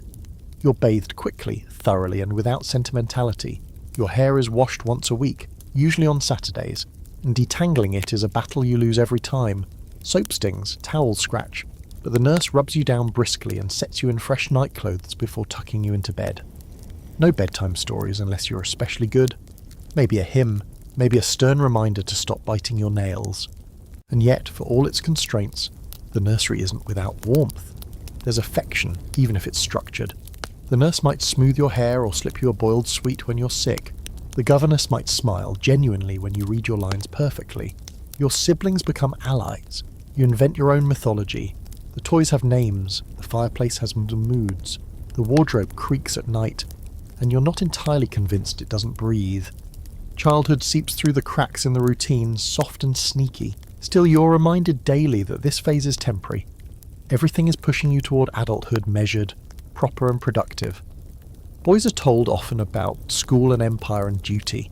Girls hear whispers of coming-out dresses, of embroidery work, of the husbands waiting just beyond the horizon. No one asks what you want to be. The path is already paved.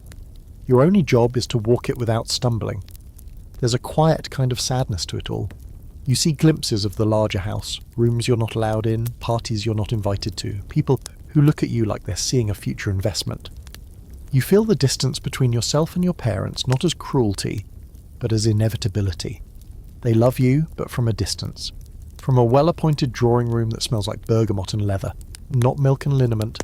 And so you go to sleep each night tucked in tight, the embers in the hearth fading to a glow, the nursery settling into its hush.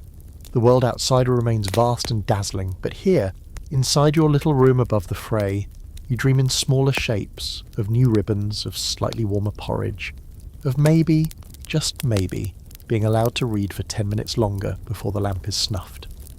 When it comes to Edwardian shopping, you don't just pop out for a loaf of bread and a bottle of milk. You proceed. Shopping isn't a mundane task. It's a carefully choreographed social excursion, a fusion of necessity and performance. Whether you're the lady of the house browsing fine muslins at Liberty's or the kitchen maid haggling with the fishmonger in a muddy apron, the act of acquiring goods is soaked in meaning, class, taste, control, and above all timing. Let's begin with the upper crust, shall we? If you're the mistress of the house and you're in town, London preferably, your options are vast, and your purpose is rarely just about groceries. You might set out mid-morning in a smart walking dress, gloves buttoned, hat tilted just so. A footman trails you or rides on the carriage, which is summoned not by need, but by expectation. After all, you wouldn't walk to Bond Street like a common shop girl. Your first stop might be a department store, Harrods or Selfridges if you're feeling modern. These are not places for rushed lists and bulk buys. They are retail cathedrals, offering everything from lace collars to live parrots. Yes, really. You're not just buying, you're visiting. A clerk greets you by name, shows you a selection of parasols you didn't know you needed, and offers you a cup of tea. You examine ribbons, you pretend to debate perfume, and of course you linger near the glove counter long enough to be noticed by anyone whose opinion matters. There's no shame in browsing, quite the opposite. It's about being seen, considering expensive things, even if you don't buy them. You might send your selections to be delivered later. You might leave empty-handed. The point isn't the package, it's the presence. Now, if you're running the household rather than just appearing in it, your shopping day looks entirely different. The cook, or more often the kitchen maid, receives a list from the housekeeper. It includes meat, fish, eggs, dairy, fresh produce and the dry goods, often annotated with terse little reminders like, "Not last week's bacon," or "Liver only if fresh." She wraps herself in a shawl, tucks the list into a cracked leather purse, and sets out on foot. The local high street is a constellation of specialty shops. No supermarkets here. The butcher knows her name, and he also knows she won't fall for his Monday sausages that have definitely seen too many Tuesdays. The fishmonger is friendlier, especially if she's polite, but she knows the scales always lie. She watches them carefully. The grocer offers apples that look fresh, but she peels one on the spot to be sure. She asks about the flowers mill. She sniffs the tea. She knows that if the master finds a single weevil in the rice, she'll be the one on the receiving end of the housekeeper's very calm, very terrifying disappointment. The transactions are brisk. Pennies are counted, baskets weighed down. She might bargain gently. Not too much. Edwardian class expectations apply even to servants. You're expected to know your place, but you're also expected not to be a fool. She lugs it all back, uphill, arms aching, and still has to sort, prep and report before lunch. And no, she doesn't get to sample the pears. Let's take a moment to admire the sheer logistics of Edwardian food supply. Refrigeration isn't standard yet, so things must be bought in small amounts, and frequently. Ice boxes exist, but are unreliable and reserved for wealthier homes. That means milk sours quickly. Fish must be eaten the day it's bought. Bread dries out if left uncovered for even an afternoon. Shopping is not a weekly event, it's a daily campaign. And here's a quirky little gem for today. Some Edwardian households maintained a household journal, a sort of ledger/diary where every item purchased was recorded by the housekeeper. It included costs, supplier names, and sometimes comments like "Fishman late again," or "Mrs. Dalloway sent poorer ham than usual." These journals were both budgeting tools and social weapons. If a supplier's goods dipped in quality, they might mysteriously stop receiving orders, or worse, receive a politely worded note of disappointment written on monogrammed stationery. Now, if you're in the country, things shift again. Many estates are largely self-sufficient, or at least pretend to be. Eggs come from your own hens. Vegetables are grown in the kitchen garden. The gamekeeper supplies the table with rabbit or pheasant, depending on the season. The dairyman delivers milk daily from a neighbouring farm, and the gardener provides enough rhubarb to keep the cook muttering through the summer. but you still need items from town: soap, butter, spices, jam if the fruit harvest is bad. So once or twice a week the trap is hitched, and someone, likely the under-housemaid or a trusted footman, heads into the village with a list. They're expected to return promptly, not talk to anyone they shouldn't, and avoid looking like they're enjoying themselves. Shopping may be essential, but fun is absolutely forbidden between errands. Let's not forget now mail orders. Yes, Edwardians had catalogues. If you needed a new gown, a bolt of muslin, or a special German toy for your niece, you could browse the pages of a thick paper catalogue and place an order by post. Weeks later your parcel would arrive, often in straw-packed crates or wrapped in wax paper, smelling faintly of warehouse and ambition. For rural families, this was a lifeline to modernity, proof that even if you lived hours from London, you could still dress like a duchess and serve imported olives. There's an ongoing scholarly discussion about whether Edwardian shopping empowered women or trapped them in consumerist roles. Some argue that frequent shopping gave women, especially mistresses and housekeepers, real influence, control over suppliers, budgets, and even community politics. Others point out that it tied them more tightly to the domestic sphere, making them permanent fixtures of an endless procurement loop. It's likely both. With every purchase, a woman reinforced the household's status, but also her own unpaid labour. Back at the house, parcels are unwrapped, receipts tallied, and goods inspected. Apples are placed in bowls, flowers arranged in vases, fish chilled with urgency. The mistress might examine a new ribbon or smell a sample of face cream. The housekeeper checks quantities. The cook, without saying much, sniffs the butter and squints at the cheese. A single bad item can cause a chain reaction of complaints that ripple from pantry to parlour, and when it's all done, the baskets are folded away, the receipts filed, and the next list is started, because tomorrow it begins again. If luncheon is a slow-moving rehearsal, then dinner in an Edwardian household is the full performance. Lights, costumes, choreography and all. It's not just a meal, it's the day's crescendo, a ritual of class and manners polished so thoroughly you could see your reflection in the gravy. This is when every room, every person, and every perfectly folded napkin works in unison to remind everyone, guests, family, servants, and the universe itself, that your household is still very much in command of its image. The preparation begins hours earlier, of course. Downstairs, the cook is deep into battle with roasts and sauces, her kitchen apron already a battlefield of flour and meat drippings. The kitchen smells of singed herbs and ambition. Puddings are boiling in cloth bags, custards are cooling. Stock is being strained so obsessively it could pass as holy water. Dishes are plated not just for flavour, but for elegance. Every leaf of garnish, every dollop of cream, every carefully peeled grape, yes, that's a thing, is placed with ceremonial precision. Meanwhile, upstairs, the transformation is underway. The house shifts, lamps are lit, fires are stoked, the drawing room cushions are fluffed like they've just fainted. The butler polishes the final goblet and inspects the dining table with the intensity of a general before battle. He paces around the perimeter, straightening cutlery, measuring the placement of the crystal. He double-checks the silver service, ensures the soup spoons match the fish forks, and that the napkins are folded into discreet swans or fans, depending on the tone of the evening. And then there's you. You can't just go to dinner, you must dress for it. Formal evening wear is not optional. For men, this means black tailcoat, white tie, stiff white waistcoat, and a shirt starched so sharply it could double as a weapon. Cufflinks must be gold or mother of pearl. Shoes must shine like wet ink. The valet assists in the assembly, of course, making sure your collar is aligned and your trousers don't reveal any unspeakable ankles. For women, dressing for dinner is an act of transformation. Corset redrawn, tighter. Hair redone with more gloss and curl. Jewellery brought out like holy relics. Evening gowns are made of silk, velvet or gauze, often adorned with lace beading or embroidery so intricate it looks like it's trying to whisper family secrets. The lady's maid lays everything out with reverence. She fastens clasps, adjusts sashes, sprays perfume at just the right moment. Not too much, but enough to suggest mystery and expense. The gong sounds. Yes, really. A dinner gong. It rings through the house, a deep melodic summons that declares, "This is it, showtime," and you descend the stairs slowly, gracefully, ideally making your entrance just a hair behind schedule to give others a moment to admire your effort. In the drawing room, pre-dinner drinks are served. sherry, Madeira, or perhaps a champagne cocktail if someone's feeling continental. There's small talk, arranged seating, quiet competition for the ear of the most interesting guest. The host glances at the clock, nods to the butler, and the call is made. Dinner is served. The dining room doors swing open like a stage curtain. The table glows with candlelight. Flowers are arranged in low bowls to avoid blocking eye contact.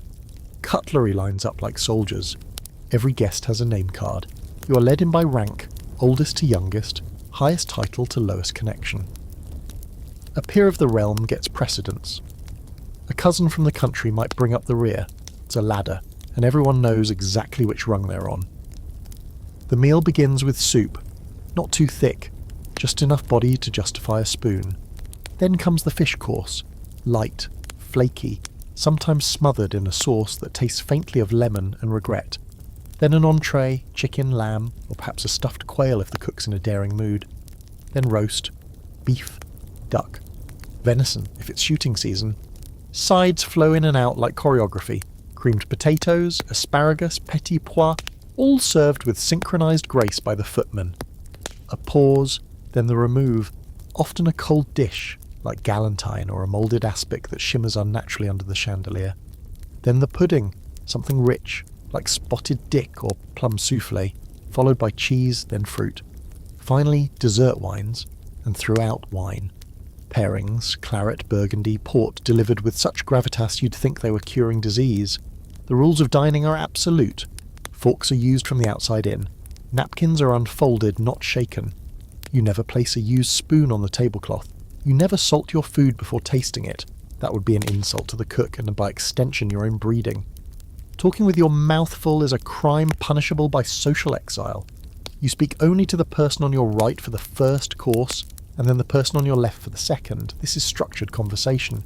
And it's not just about etiquette. It's about performance. Every guest is on stage. The laughter is curated. The smiles are rehearsed. You are here to eat, yes, but more importantly, you are here to be seen eating well. To glide through a meal with such poise and polish that no one remembers what you said, only how exquisitely you held your knife. Here's a bizarre little historical side note. Some particularly elite hosts hired dining tutors for their children, people whose sole job was to teach the art of the dinner table. Correct posture, glassware knowledge, how to slice a pear without collapsing into fruit salad. All vital if you hope to marry well or avoid embarrassing yourself in front of the Marquis of wherever. There's a persistent academic debate about whether Edwardian dinners were truly about enjoyment. Were they pleasant, or just elaborate power rituals? Some scholars suggest that while the food might be delicious, the stress of performance, especially for those outside the inner circle, could render it nearly unbearable. Others argue these dinners offered rare opportunities for women to exercise influence and diplomacy in a socially sanctioned space. Whichever side you lean toward, one thing is clear. By the end of the meal, everyone is exhausted in the most elegant way possible.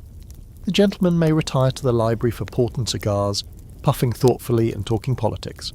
The ladies retreat to the drawing room for coffee, small cakes, and quieter conversation, needlework, the theatre, how difficult it is to find decent lace lately. Eventually the groups rejoin. A final glass of something is offered. Coats are fetched. Names are murmured. Compliments are paid. And the guests step out into the cool night, carefully not wobbling in their shoes or letting the wind undo their hair. Back inside, the butler supervises the clearing of the table. The footman, flushed from the effort and adrenaline, remove the silver. The kitchen glows with heat and leftover triumph. The cook, if pleased, might offer the scullery maid an extra bit of pudding, just this once. And upstairs, in the candlelit quiet of your room, you unpin your hair, remove your stiff collar, or loosen your corset, and exhale. Finally, the performance is over. You've survived dinner. You've upheld your station. And now, at last, you are allowed to feel hungry. The clatter of forks has faded. The candles on the dining table have burned just low enough to flicker, and the last wine glass has been emptied, or discreetly left half full, depending on whether one was aiming to impress or endure. But the evening isn't over. Oh no, not in an Edwardian household. This is the moment the day begins to soften at the edges, as the family and any lingering guests drift from the battlefield of dinner to the gentler pastures of the drawing room. This is where the pleasures of the evening begin. Not rowdy or spontaneous, but genteel, predictable, and laced with just enough stiffness to remind everyone what century they're in. You cross into the drawing room with a practiced sigh, the kind that says, "That was pleasant but exhausting," even if you didn't understand half of what was discussed at the dinner table. The fire is already lit, the lamps have been turned low, the curtains are drawn, tea is waiting, brewed to that exact pale gold that Edwardians found morally and spiritually correct, with thin slices of lemon laid out beside it in perfect little ovals, like an offering to the gods of etiquette. If you're a lady, you sink into the upholstered armchair like you've just returned from war, remove your gloves with deliberate grace, and smile at the nearest conversational target. If you're a gentleman who's opted out of cigars and port in the library, or if you've returned from them with your whiskers still faintly smelling of Havana, you may lower yourself into a spot on the sofa and pretend to listen as someone recounts the latest scandal at the vicarage. The activities of the evening vary, but only within a very tight, laced-up circle of acceptability. Card games are common, whist, bridge, patience if someone's feeling solitary. Not high stakes, mind you. Gambling is frowned upon unless you're doing it at your gentleman's club with people rich enough to pretend money doesn't matter. But a polite hand or two among friends? Entirely acceptable, provided no one reveals too much competitive glee. Music is another pillar of evening entertainment. If there's a piano, it's opened reverently and someone, usually the daughter of the house or the pretty cousin visiting from Surrey, is summoned to play. The pieces are carefully chosen, nothing too passionate, too modern, or too German. Mendelssohn is safe, Chopin is allowable if delicate. Wagner? Only if you're trying to stir up trouble. The music floats softly through the room, and no one claps loudly when it ends. That would be vulgar. A quiet, lovely, simply lovely is more appropriate. Sometimes someone reads aloud. A bit of Tennyson. Maybe a chapter from a serialized novel. This is only enjoyable if the reader has a good voice and doesn't pause too often to clear their throat. It's not about the content, it's about the tone. The room is a stage, and every voice, every sigh, every gentle chuckle is part of the script. You're performing civility. Relaxed, cultured, slightly bored civility. Now let's drop in our curious fringe fact for the night. Many households kept a parlour game book, a literal ledger of which games had been played on which evenings, who had won, and what topics had been discussed. It wasn't just memory keeping, it was social strategy. You didn't want to repeat the same topic of conversation 2 Thursdays in a row, and if Mrs. Caldwell always beat everyone at whist, you might diplomatically nudge her toward the piano instead next time. For younger people, and by that we mean those between 16 and 24 because time starts early and ends early in Edwardian society, evening entertainment is one of the few socially acceptable places to flirt. Subtly, of course. An offered card, a shared piano bench, glance across the room during a dramatic reading, nothing overt. But if your parents are watching, and they are, you're permitted to be charming, provided it never tips into passion or, heaven forbid, enthusiasm. Tea is often accompanied by light refreshment. Little cakes, sugared almonds, preserved fruit. Nothing too heavy. This isn't a time for sustenance. It's about indulgence in miniature, bites so small they disappear on the tongue, and leave no room for guilt or complaint. If there's chocolate, it's likely from Switzerland. If there are biscuits, they've probably been arranged in a symmetrical pattern on a doily-covered tray. The tone of the evening is a balancing act. Too lively and it becomes improper. Too dull and someone might drop off mid-conversation. So you aim for pleasant mediocrity, witty but not sharp, interested but not invested. You nod a lot. You smile even more. You say things like, "Indeed," and "Quite," and "How amusing," even if your inner monologue is screaming for a pillow and an escape rope made of piano wire. Of course, for the host or hostess, this is far from relaxing. They are monitoring everything, the flow of conversation, the shifting alliances, the energy of the room. Did Mrs. Linton take offence at the remark about Belgium? Is the young baronet eyeing the wrong sister? Is the tea too weak? The hostess may appear serene, but under the surface she's mentally sprinting in heels, trying to keep the evening on track while smiling like a painted statue. There's a scholarly debate, believe it or not, over whether this kind of enforced socialising improved community bonds, or just slowly drove everyone quietly mad. Some argue it taught empathy, poise, and a sense of shared ritual. Others claim it reinforced social roles so rigidly that no one ever got to know anyone outside of their mask. There's truth on both sides. It depends whether you were born into the part you're playing or if you're still hoping someone will let you improvise. Eventually, the hour grows late. Or late, in Edwardian terms, which is anything past 10:30. Guests make their excuses, coats are fetched, hands are shaken, lightly. No hugs, no lingering. You walk them to the door, thank them, assure them the pleasure was yours, and then close the door with a sigh so perfectly timed it feels rehearsed. Then it's over. You return to the drawing room. The chairs are askew. The fire is dying. Someone left a card half-finished on the table. The piano lid is down, the tea cold, and for a brief moment the silence is not oppressive.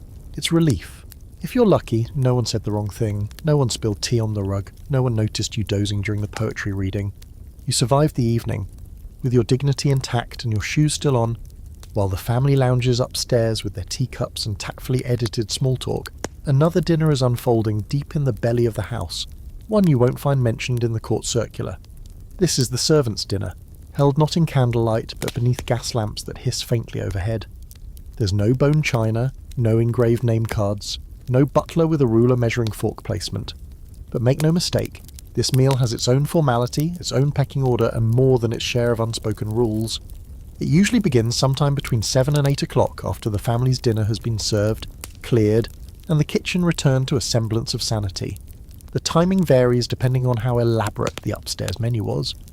If the cook has just managed a 10-course symphony complete with ornamental aspic and flaming pudding, the staff might eat late, tired, and mildly resentful. If it was a light supper, cold meats and soup, then dinner comes earlier, and everyone's in a marginally better mood. The dining space is the servants' hall. Long table, mismatched chairs, linoleum or bare wood underfoot, and a large fireplace that usually smokes just a little. There are no floral arrangements. The walls might be adorned with a faded print or two, a pastoral scene, or maybe Queen Victoria looking vaguely disappointed in everyone. But the real decoration here is noise. Laughter, muttering, chair legs scraping the floor, the rattle of cutlery not bound by etiquette. Seating is strict, and everyone knows where they belong. The butler sits at the head of the table, even here. On his right, the housekeeper, regal in black bombazine, her keys jangling softly as she lowers herself into her chair. Then come the senior staff, the cook, the lady's maid, the valet, the first footman. Further down sit the younger housemaids, kitchen staff and scullery maid, who often eats in the kitchen itself or waits until everyone else has finished. The food is hearty and plain. None of the artistic flourishes from the family's table make it down here, and that's just fine. Plates are piled with roast beef, mutton stew, boiled potatoes, cabbage or turnips depending on the season, and plenty of bread. Gravy is served from a large jug, not a silver boat, and everyone pours their own. Dessert, if it appears, is likely something like spotted dick or bread pudding, thick, warm and unapologetically brown. And yet the meal is not without rules. You don't speak until grace is said, not by a vicar, but often by the butler or housekeeper, delivered quickly and without much piety. You don't interrupt the senior staff, even if they're loudly wrong about something. You don't reach across the table, you certainly don't slouch, and you eat what you're given. Complaining about the food is not just rude, it's unwise. The cook may be overworked and underpraised, but she has ears like a hawk and a long memory. Cross her, and you might find your next slice of pie mysteriously smaller than everyone else's. Still, it's the most relaxed point in the day. Faces that have held polite blankness for hours begin to soften. Laughter bubbles up, especially down at the junior end of the table where the footmen and housemaids sit. There's teasing about who spilled what, who nearly tripped over the cat, who's been seen brushing their hair a little too often when a certain someone walks by. There are whispers about the guests upstairs, who look tired, who look bored, who look like they might have had one sherry too many. And gossip, of course. This is where it thrives. Someone's seen a note exchanged between the second housemaid and the gardener's boy. Someone else swears they overheard the cook arguing with the grocer again. The underbutler knows which guest asked for hot water 3 times last night and what that probably means. The housekeeper says nothing, but she hears everything, and her raised eyebrow at a too loud whisper is enough to end the conversation mid-sentence. Here's a curious historical footnote. Some large houses actually employed a servant called the hall boy, a sort of apprentice to the household, who did every grim, thankless job imaginable. Emptying chamber pots, scrubbing boots, fetching coal, running errands for everyone. At meals, he didn't even sit at the table. He stood and waited until the rest had finished, then ate whatever was left, often in the scullery alone, a single rung below the scullery maid, if that gives you an idea. And yet, that position was a foot in the door. Many butlers and valets began their careers that way, enduring years of cold stew and blisters in the name of eventual authority and a decent waistcoat. Despite the hierarchy, camaraderie sometimes forms. A joke here, a shared glance there. The long hours forge unlikely bonds. The lady's maid might secretly pass the kitchen maid a second helping of pudding. The first footman might sneak the scullery girl an extra slice of ham when the cook isn't looking. These small kindnesses don't erase the class divide, but they stitch something human into the day's rigid fabric. Of course, not everyone is friendly. Rivalries exist. The lady's maid and the housemaid may be locked in a quiet war over some imagined slight. The undercook might nurse a grudge because the kitchen maid got a compliment last Thursday. The footman, competitive by nature and fashion, can be downright savage when it comes to polishing boots or tying cravats. The servants' hall is a community, but it's also a jungle. Everyone's jostling for favour, security, and maybe, if they're lucky, a path up the ladder. There's a debate among historians about whether the servants' hall was truly a refuge or just an extension of the workday. Some accounts describe it as a place of laughter, solidarity, and even romance. Others paint a picture of stifling rules, emotional exhaustion, and relentless supervision. Likely it was both, relief and pressure side by side, much like the fish course and the roast on the family's table. After the meal, there's a brief moment of rest. Chairs lean back. Boots are unlaced. Someone pulls out a deck of cards. Someone else hums a tune. A young maid might sneak out to the backyard for a quick gulp of cool air, face tilted toward the stars. But it's short-lived. There are still boots to clean, fires to check, candles to snuff. Night is coming, and the house must be reset for tomorrow. So they rise from the table. Plates are scraped, tea things are gathered, and the line between rest and duty blurs once again. Because even in the quiet of the servants' hall, someone is always listening. Someone is always waiting for the next bell to ring. You'd think, after the mountains of beef, gallons of tea, and orchestras of silverware, the Edwardians would finally be allowed to collapse into bed and call it a day. But not so fast. Bedtime is its own elaborate production, complete with stagehands, props, and more layers than a wedding cake. The Edwardians may have dressed for dinner, but they undressed for bed like it was a performance only slightly less important. Let's start with the basics, hygiene, or more accurately, the Edwardian version of it, which is equal parts ritual, guesswork, and a few gallons of tepid water. Bathrooms as we know them were still a novelty. Some grand homes had proper plumbed bathrooms by the early 1900s, full bathtubs, flushing toilets, and basins with running water. Others made do with a washstand in the bedroom, complete with jug and bowl, a sliver of soap in a china dish, and a hand towel that hasn't seen boiling water in weeks. So every night, water is hauled up bucket by bucket, floor by floor, by a poor underpaid maid who's probably spent the whole day scrubbing fireplaces and her own hopes. It arrives lukewarm at best. If you're especially wealthy or especially eccentric, you might have a gas-heated bath. But most nights you make do with a quick splash of water to the face, a rinse of hands and feet, and, if you're truly diligent, a dab of eau de cologne to cover the sins of the day. For ladies, undressing is a full production. The lady's maid stands by, waiting to unbutton, untie and unlace every garment, layer by layer. First the brooch, then the bodice, then the corset, unhooked delicately as though disarming a Victorian time bomb. Petticoats are peeled away, stockings rolled down, and hair is brushed out. 50 to 100 strokes depending on the advice column your maid secretly read. You step into a cotton nightgown or a flannel sleeping robe, depending on the season and how many ghosts you plan to impress. The maid lays out a bed jacket, just in case you're seen during a nighttime emergency. You don't want to face a hallway fire in your nightie. There's dignity to maintain, even mid-crisis. Then you climb into a high-curtained bed, and if you're in the countryside, you may have a warming pan or hot water bottle nestled at your feet. Otherwise, it's just cold toes and prayers that the blankets, multiple, heavy, woolen, don't suffocate you in the night. Gentlemen have it a bit easier. The valet handles undressing, coat off, cufflinks removed, cravat unknotted. He might lay out a smoking jacket for a final cigar on the balcony.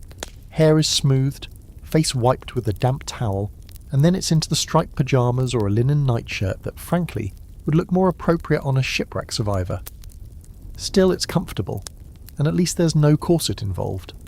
Toiletries are kept in a neat little kit.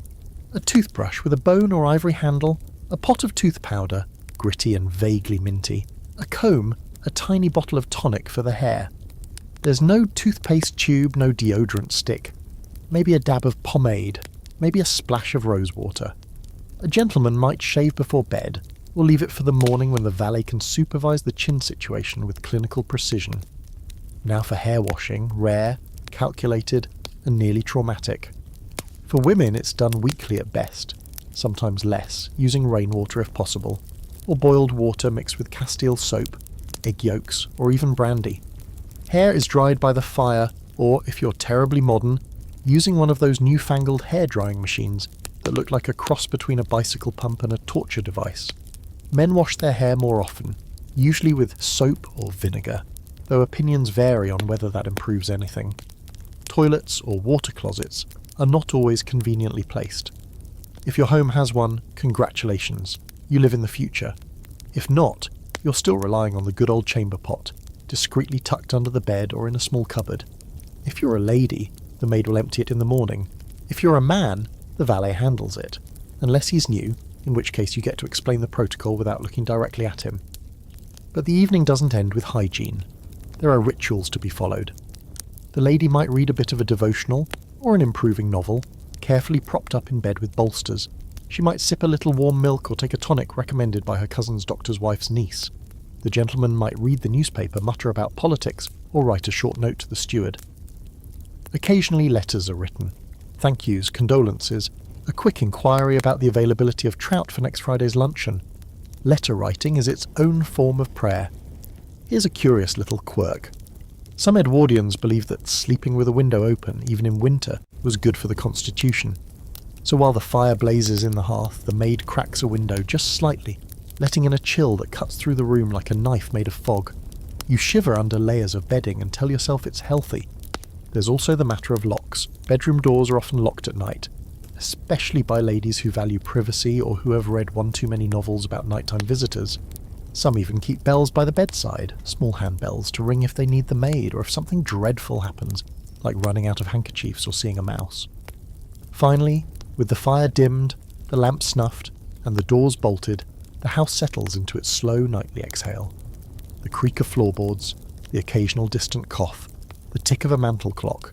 You roll over, sigh, and pull the heavy covers up to your chin.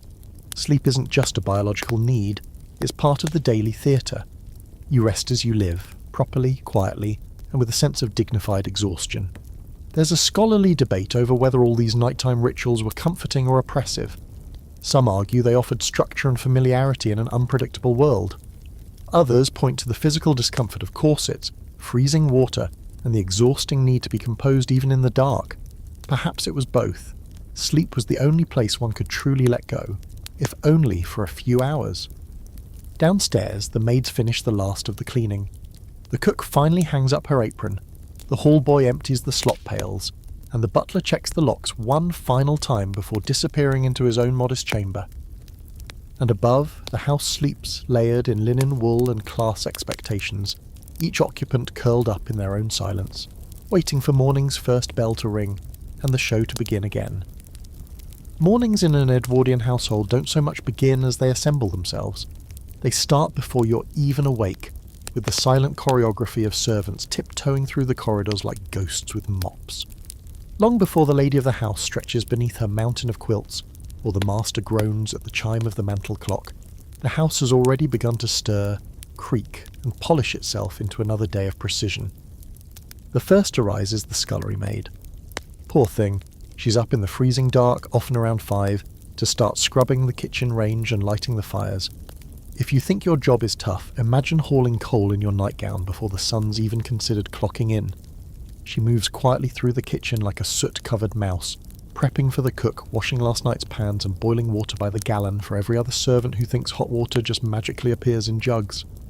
Next comes the kitchen maid, yawning and rubbing her eyes but moving fast because the cook likes punctuality, silence and proper posture, even when chopping onions.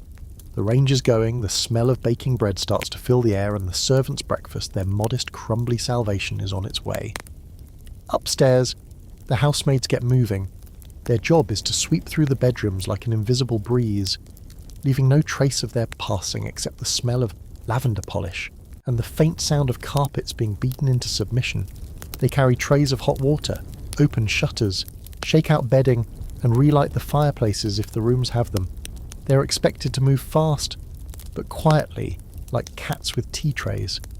Around the same time, the butler emerges from his quarters in full uniform, not a thread out of place, despite the fact that he was up late the night before locking doors and cataloguing port bottles. He reviews the day's calendar, confers with the housekeeper, and checks the front door for smudges. Always the smudges. You can be rich as Midas, but if your front brass is dull, people will talk. By now the lady's maid is knocking softly at the mistress's door, carrying a tray with her morning tea, weak but hot, served with 2 lumps of sugar and just a whisper of cream. She lays out the day's undergarments, brushes out the hair from last night's routine, and sets out 2 or 3 possible dresses. It's only breakfast, but she still needs to look effortlessly presentable. The lady might chat. She might sit quietly while her maid laces up her corset tighter than the laws of nature allow. Either way, she'll be downstairs by 8:30, prepared to ask after the weather, with the calm authority of a duchess reviewing troop movements. The gentleman's valet, meanwhile, is doing his own brand of quiet magic, warming the shaving water, laying out the day's suit, brushed, pressed, and smelling faintly of cedar and starch. He polishes the boots if needed, helps with the cufflinks, advises subtly, against the green tie the master always insists on wearing, but never quite pulls off. Once dressed, the master might glance at the newspaper left beside his teacup, carefully ironed by the butler to remove creases, in case you're wondering whether anything is ever done halfway in this house. Then comes the formal breakfast, not the servant's meal, which was scarfed down an hour ago with barely a grunt. No, this is the family's version. In wealthier homes, it's served in the breakfast room, light-filled, quiet, and reeking of marmalade and respectability. The family trickles in one by one, greeting each other like distant diplomats sharing a continent. No shouting, no rushing, just gentle morning civility. The table is a spread of promise: eggs, sausages, porridge, kippers, grilled tomatoes, toast in silver rack, which is always slightly cold, because that's how toast works when it's given the royal treatment. There's also coffee, tea, and orange juice. For the daring few who believe in fruit before noon. The butler serves, assisted by a footman, who stands as straight as a hat stand and speaks even less. Conversation is minimal. The newspaper rustles. A few observations are made about the garden or the latest letter from Cousin Maud. No one discusses anything too dramatic. Mornings are delicate, and Edwardians believed in easing into the day like you're soaking into a lukewarm bath. Now let's flip perspectives. Downstairs, while all this quiet elegance unfolds, the remaining staff are scrubbing floors, polishing brass, and setting up for the next meal. Breakfast isn't a pause, it's just a marker in the schedule. The cook's already prepping luncheon. The housekeeper is reviewing the linen cupboard. The gardener is hauling baskets of cut flowers up to the back door. Life below stairs never slows, not even during what upstairs folk call a leisurely morning. Here's a wonderfully niche fact for your mental collection. In some households, breakfast times were staggered based on rank. The mistress might eat at 8:30, the master at 9:00, and the children separately altogether. The governess, being neither servant nor family, might eat her breakfast alone in silence, perched on the edge of social invisibility with her tea cooling beside her. There's debate among historians about the purpose of this elaborate morning division. Some say it was purely practical, different schedules, different needs. Others argue it reinforced the class structure, making sure everyone remembered their place before they'd even finished their eggs. Likely it was a bit of both. The Edwardian day didn't just run on clocks, it ran on hierarchy, reinforced every time someone poured your tea or wiped your shoes without expecting a thank you. As breakfast ends, the butler clears the dishes. The lady of the house might dictate a few letters or review the afternoon's calls. The master may vanish into the study, pipe in hand, muttering about his state business or parliamentary nonsense. The maids return to make the beds properly now that the family's gone, smoothing sheets until they look like fresh paper. And the house, now fully awake, slips into its usual rhythm. Bells ring, boots echo across the hallway. The smell of baking bread returns, chased by beeswax polish and the faint tang of coal smoke. There's still a whole day ahead, full of social visits, housekeeping, and at least 3 more outfit changes. But it all begins with this: early footsteps, quiet trays, and the smell of tea warming in the cold dawn air. The Edwardian day doesn't unfold, it marches, neatly buttoned and crisply scheduled. And after the dust of breakfast has settled and the fire grates have all been emptied, we reach one of the most peculiar and charming parts of the routine, the social visit. It's a ritual that sits somewhere between leisure activity and battlefield manoeuvring, where calling cards are weapons, conversation is armour, and missteps can haunt you all the way to the end of the season. Let's say you're the lady of the house. By mid-morning, you've been dressed, breakfasted, and briefed. You've reviewed your correspondence with the steady gaze of a monarch scanning state papers. Some letters you answer. Others you pretend not to have received, particularly the ones from that dreadful woman who smells like pickled beets and wears hats that look like they might flap away in a strong breeze. And then comes the moment of decision. Who shall you call on today? Who will you grace with your delicate, structured presence? You don't just show up. That would be madness. Edwardian society is obsessed with the ritual of the morning call, though, in true backwards fashion, it actually takes place in the afternoon. If it is before noon, you're a savage. 3 o'clock is ideal, 4 is acceptable, 5 is pushing it, and if you arrive after that, you may as well be announcing a duel. You prepare by selecting a walking suit. Stylish, but demure. Nothing too daring unless you're specifically trying to provoke Aunt Gertrude's palpitations. Gloves are essential, even in July. A hat pinned at precisely the angle to suggest you're interesting but not scandalous. A parasol, because no Edwardian lady lets the sun touch her directly. Your maid ensures your skirts are brushed free of lint and your shoes polished to a state of near blindness. And of course you carry your calling cards. Small, cream-coloured rectangles embossed with your name, subtly scented if you're feeling extra. The coach is brought around, or if you're very modern, you might even ride in one of those terrifying new motor cars, though only if the dust won't ruin your gloves. You pull up to the house of your intended victim, acquaintance, and hand your card to the footman at the door. If the lady of the house is at home, you'll be shown in. If she is not, conveniently or strategically, your card will be accepted and your polite duty will be considered fulfilled. You weren't rejected, you were simply too early, or too late, or uninteresting. Assuming you are received, you'll be ushered into the drawing room where everything smells faintly of violets and controlled anxiety. You sit just on the edge of the settee, never too relaxed, never fully leaning back. The hostess appears in a gown only marginally more impressive than yours, and the conversation begins. How one's roses are faring, whether the new curate is a touch too cheerful, what dreadful things Lady Welling said at the musicale. Nothing too deep, of course. The point isn't to reveal your soul, it's to prove you still belong here. Tea is usually served, but don't get excited. It's not about the tea, it's about how you drink it. With a gloved hand? Unthinkable. Pinky raised? Vulgar. Slurping?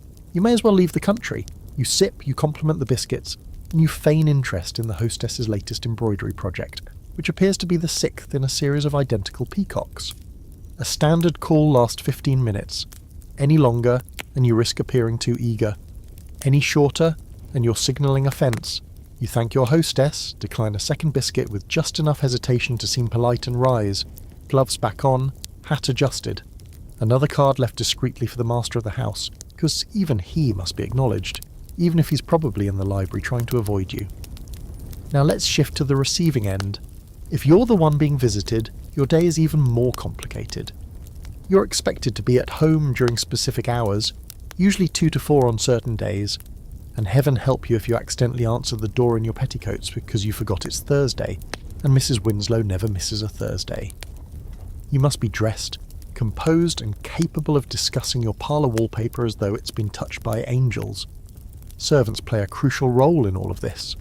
The butler or maid at the door must know exactly who is allowed in and who isn't. A good butler can reject someone with nothing but a slight incline of the head. A bad one might let in your rival, who then overstays her welcome, comments on your curtains, and casually mentions her new sapphire brooch at 8 separate times. There's a charming oddity here. In some households, the hierarchy of visitors was tracked in a calling book, where names, dates and remarks were recorded. Notes might read, Mrs. Fairley called, looked tired, or Miss Rose, hat entirely inappropriate. These books were private social maps used to navigate friendships, favours and grudges. The Edwardians were masters of the passive-aggressive ledger. Men had their own version of calling, though with far less frill. A gentleman might call on a neighbour to discuss estate matters, arrange a hunting date, or simply assert his presence in the area. These calls were often made in libraries or smoking rooms, and they usually involved whiskey and not much eye contact. A good visit could last 7 minutes and contain fewer than 30 words. Ideal, really. There's debate among historians about whether the calling ritual was a genuine form of connection or just elaborate gatekeeping. Some argue that it allowed women, especially, to form networks of support and shared influence. Others see it as emotional theatre, where every conversation was coded and every compliment suspicious. One thing's for sure, calling wasn't optional, it was survival. Refusing to return a visit, or failing to acknowledge a card could damage your reputation more effectively than actual crime. And what of those who were left out? The governesses, the unmarried cousins, the socially unsure. They watched the parade from a distance, received few cards, and were rarely invited to call. If they did go, it was often alone, hat clenched too tightly, hoping the butler would say, "She is at home," and not, "She is unfortunately out." The line between belonging and being politely ignored was very, very thin. As the afternoon wanes and the tea sets are cleared, the lady of the house removes her hat, kicks off her shoes beneath the chaise longue, and finally exhales. The cards collected that day are laid out and studied. Which neighbours made the effort? Who is worth calling on next week? Who is slowly sliding down the invisible ladder of respectability? And outside, in parlours and drawing rooms across the countryside, others are doing the same, reading the clues, interpreting the silences, and planning their next move in this slow, civilised chess game of society. Let's take a moment to step outside, shall we? Not just beyond the front door, but beyond the velvet-curtained drawing rooms, the thudding of servant boots, and the endless parade of teacups. Because while the Edwardian home is a stage set of etiquette and expectation, the garden, is something altogether different. Out here, amid clipped hedges and prim gravel paths, something almost resembling relaxation stirs beneath the rigid layers of society. If you are part of a well-off Edwardian family, chances are you own some patch of private greenery. It may be a walled city garden brimming with hydrangeas and neighbourhood envy, or an expansive country estate with groves, orchards, fountains, and a sundial that no one's checked since the Crimean War. Either way, the garden isn't just a nice view. It's an outdoor extension of your character, your fortune, and your moral hygiene. The lady of the house takes her garden very seriously. Not necessarily in the get your hands dirty sense, that's what the undergardeners are for, but as a place to be seen. You walk it, you comment on it, you host teas beneath the pergola. Perhaps you even consult with the head gardener on the location of a new rose bed. You know just enough Latin to pronounce Rosa rugosa with confidence and just enough restraint not to point at weeds. Mornings in the garden are especially sacred. There's dew on the grass, bees on the lavender, and the faint sound of someone far off trimming box hedges with the focused joy of a man who never wants to speak to another human being. You take your parasol and a book you won't read, walk in measured strides along the crushed stone path, and feel very proud of yourself for engaging with nature, just not too directly. Children are sometimes allowed in the garden, but only under strict supervision. Running is tolerated, shouting is not. Climbing trees is right out, unless you're a boy under the age of 10 and have a governess with a forgiving heart. Most children are steered toward the neatly maintained lawn or sent to the rose arbour, where they can pretend to have picnics with dolls and be lectured on the classical origins of the daffodil. And speaking of picnics, there's no such thing as a spontaneous one in Edwardian England. Every picnic is a production. Blankets must be spotless, baskets filled with meat pies, seed cake, lemonade, and neatly wrapped sandwiches. The butler or footmen transport the hampers and arrange everything under the supervision of the lady of the house, who may or may not bring a small silver bell to summon more napkins. You sit, you nibble, you compliment the strawberries, and you pretend not to notice the ants, who of course have no idea they've stumbled into a grade A social performance. Let's not forget the tennis lawn, if you have one. Tennis is one of the few physical activities considered acceptable in polite society, partly because it requires elegant clothing and minimal sweating. Matches are social, often flirtatious, with ladies in flowing white gowns and gentlemen in spotless trousers pretending not to show off. The clack of the ball, the cheers, the occasional mock outrage, it all plays well under the sun, especially with refreshments waiting just off court. Now, here's a quirky fact for you. In many country homes, paths were laid out not just for aesthetic value, but for strategic eavesdropping. Certain turns in the garden brought you within listening distance of others without making it obvious. It's entirely possible that more than one engagement, secret tryst or rivalry was shaped beneath a perfectly symmetrical yew hedge. The garden wasn't just for roses, it was for reconnaissance. Of course, there's an army of people making all this beauty possible. The head gardener is a figure of near mythic status in large estates. He knows every plant's preference, every frost's timing, and possibly where a few bodies are buried, metaphorically of course. Under him work a dozen hands, boys with muddy knees and broken fingernails who rise before dawn and end their day exhausted, sunburned and forbidden from walking on the main lawn. There are greenhouses full of exotic plants carefully misted, compost pits that steam in the early morning, seed catalogues studied like sacred texts. The gardeners don't just tend plants, they maintain order. The Edwardian garden is not wild, it's curated. Nature must be subdued, trimmed and obedient. Wisteria may climb, but only where it's told. Vines that venture too far are snipped back with gentle brutality. The idea of a natural garden existed, yes, but it was carefully planned to look wild while actually being under total control. It's a bit like everything else in Edwardian society, really. Scholars often debate the true purpose of the Edwardian garden. Was it an aesthetic ideal? A class symbol? A psychological refuge? Perhaps it was all of those. In a world so obsessed with rules and roles, the garden offered a rare sort of liminality. A place where you could, for a moment, step out of the drawing room etiquette and into something gentler.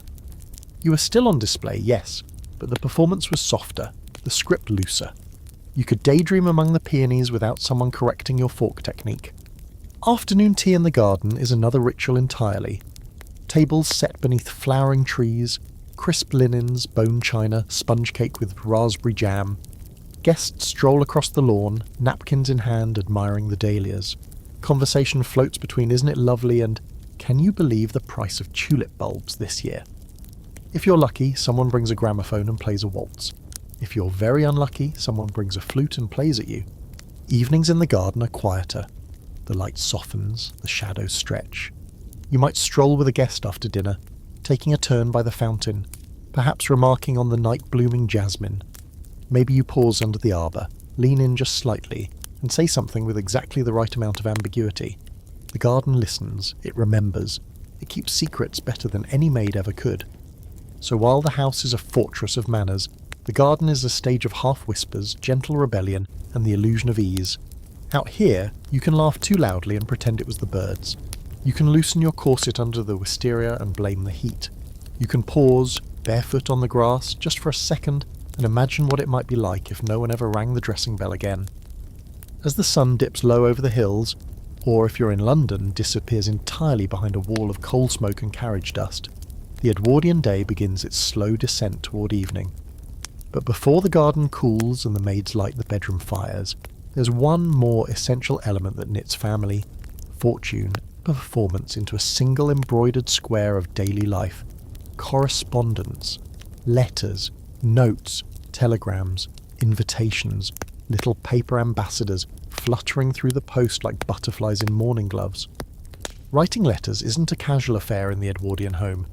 It's a daily ceremony, especially for the lady of the house, who usually sets aside a proper portion of her afternoon, often right after tea, while the sun still slants gently through the drawing room windows, for her correspondence hour.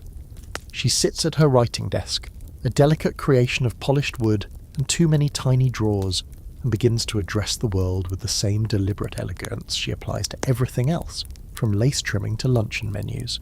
There is stationery, of course. It's not enough to simply write. You must write well, and on proper paper. Thick, creamy sheets embossed with your initials or family crest are standard. Envelopes must be matched. The ink a proper black or deep blue. No garish colours, unless you're French or eccentric, or worse, both. Some ladies scent their letters with a discreet touch of perfume. Others press a flower inside, carefully dried and wrapped in wax paper. Every detail speaks.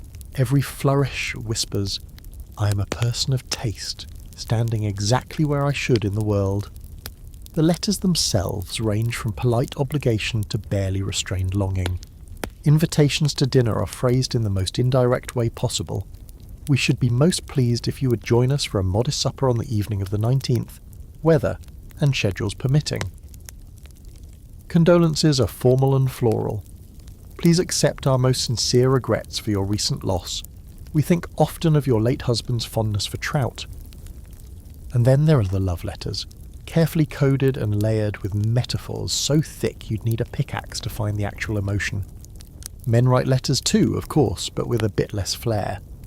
The master of the house might sit in his study after a port-laced dinner, scratching out notes to the solicitor, the estate manager, or the editor of the Times if he feels society is drifting too far into chaos.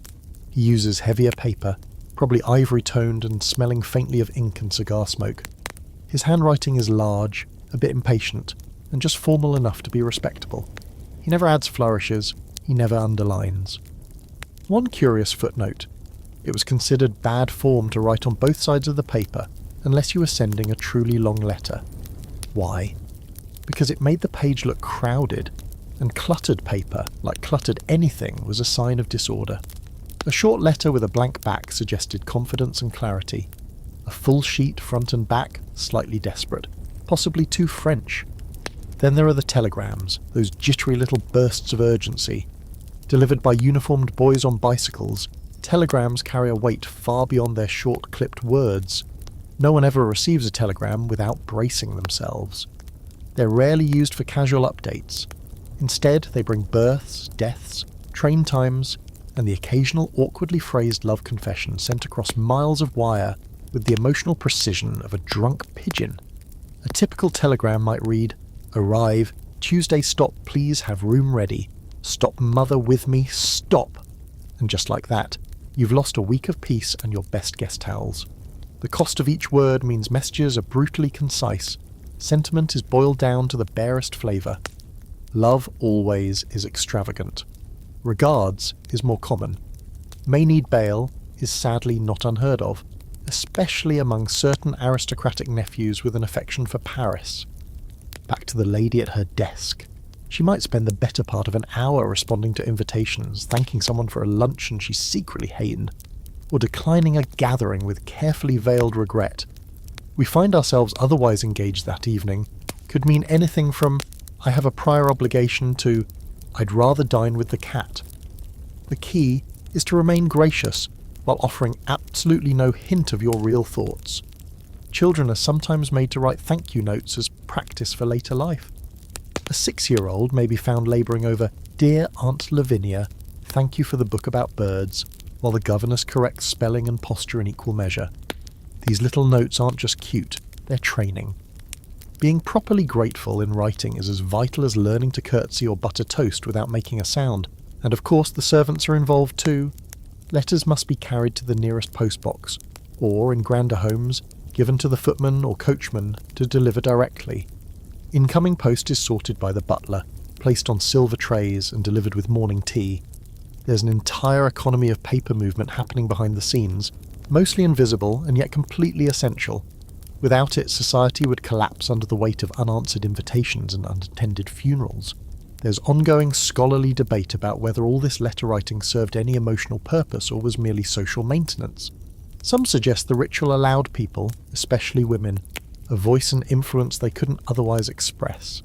Others argue it was simply one more performance, words bent into shape like corseted sentences, sent out not to connect but to maintain appearances. Perhaps, again, it was both. A cage made of lovely stationery. As dusk rolls in, letters are sealed with wax, ink blotted, envelopes stacked in neat bundles. The lady rings for the maid. "Please have these sent," she says, gesturing toward the pile that holds a dozen carefully wrapped social negotiations. And off they go, notes to old friends, cautious flirts, grudging thank yous. Quiet griefs, all folded and vanished into the postbag. And somewhere else, far from the parlour, far from the garden, far from the calligraphy and the etiquette, a young woman in a smaller house opens a letter addressed in perfect handwriting. She reads the words slowly, twice, then 3 times. Her fingers touch the embossed edge, and for just a moment, she feels that she too is part of something larger, something careful and beautiful and maddeningly unreadable. There's a certain hush that settles over an Edwardian household as the final hour draws near. Not just physical quiet, the servants already tiptoeing through their final tasks, the drawing room fires burning down to thoughtful embers, but an emotional stillness too. The performance of the day, polished and presented like a glass dome full of butterflies, is complete, and before the curtain drops entirely, there's one more act to close out this carefully orchestrated life: reflection. You might think this is the part where everyone goes to sleep and the house finally rests, but no. First comes the review, the rehearsal of what has been and what must still be done. For the family, this takes the form of quiet conversation, perhaps between husband and wife in adjoining chairs before the fire, or a solitary figure journaling in a private study, scratching pen to paper under the light of a dimmed lamp. There's something sacred in the way Edwardians hold on to their rituals, even when no one is watching. The lady of the house, now back in her dressing gown with her hair long and brushed to a glossy fan, may spend a few minutes leafing through her diary. Not a diary filled with dreams and confessions, this is no Gothic novel heroine's wailing book, but a domestic ledger, equal parts social calendar and log of strategic intentions. She notes that Mrs. Delaney brought her terrible sherry, and that Lady Smothersby's daughter might be getting too close to that barrister with the unfortunate teeth. She adds a mark next to Tuesday. Reminder: luncheon with the vicar's wife, whose conversation is drier than toast left out in February. The master of the house performs his own rituals. Perhaps he smokes one final pipe in the library, puffing thoughtfully at the coals, eyes skimming the front page of the Times. Or maybe he finishes writing to his solicitor, closing the letter with a flourish and sealing it with practiced authority. These moments aren't indulgent. They're part of the scaffolding that holds up his sense of order, of control. In a world that changes slowly but changes all the same, it's comforting to end the day doing something entirely familiar. For the servants, the review of the day happens more by whisper and ritual. The housekeeper checks her list one last time, parlours dusted, sheets changed, the afternoon tea silver returned to its velvet-lined case. She reviews tomorrow's duties, nods to the footman who locks the side door, and gives the kitchen one final glance before letting it sleep.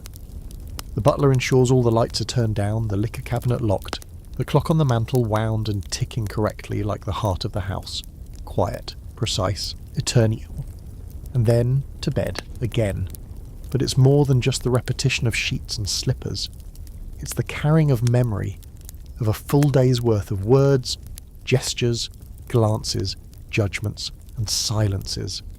It's the emotional weight that hides beneath every perfectly tied cravat and polished boot. The things that were said, the things that should have been said. The tiny victories and the private defeats. The servant who finally impressed the cook. The child who earned a nod from the governess. The guest who smiled a second too long. Here's your quirky fringe fact for the final lap. In some Edwardian households, particularly among the wealthiest or most eccentrically organised, there was a household record book, kept not just by the housekeeper, but overseen by the lady herself, a running tally of meals, guest behaviour, seasonal illnesses, servant reliability, and even how well the roses performed that year. One entry from a preserved journal reads simply, "Cook's nerves bad again. Dinner tolerable." Another, "Guest list for Tuesday in danger. Mrs. Hammond believes she's funny." And in this cataloguing there's something deeply human. You get the sense that for all the powdered appearances and corseted lives, Edwardians were keenly aware of time slipping past them, that each day, though pinned into place by etiquette, was still fragile, still worthy of being noted, remembered, occasionally mocked. There's even something almost touching in how they tried to preserve every inch of their days, not for others, but for themselves. A way of saying we were here, and we did things the way we were told, but also a little bit the way we wanted to. There's been ongoing debate among historians, writers, amateur reenactors about the emotional landscape of Edwardian life. Were they truly cold and repressed, or simply well practiced in presenting calm exteriors to survive a world that demanded nothing less? Was there comfort in all the structure, or was it just camouflage for aching hearts and bored minds? Some say the answer depends on class, others argue it depends entirely on personality.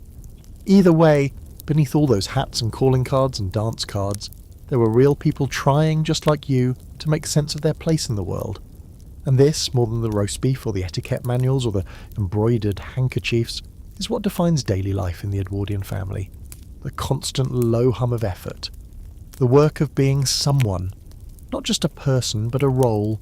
Mother, son, maid, master, cousin, governess, guest.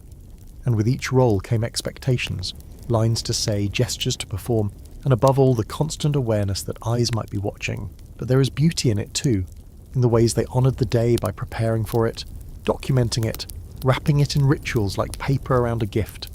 They saw meaning in morning tea, in the ironed newspaper, in a garden path swept before breakfast. And maybe that's the trick. Not that the Edwardians were better at living, but that they were better at noticing. And so, as the lights go out one by one, across the many rooms of a sleeping Edwardian house, you lie beneath your heavy blankets, eyes adjusting to the dark, ears tuned to the creak of the beams, the distant tick of the hallway clock. You've played your part, you've observed the rituals, you've survived another day in a world that demands dignity, poise, and precise linen folds. And maybe, in the quiet just before dreams come, you allow yourself one small scandalous thought.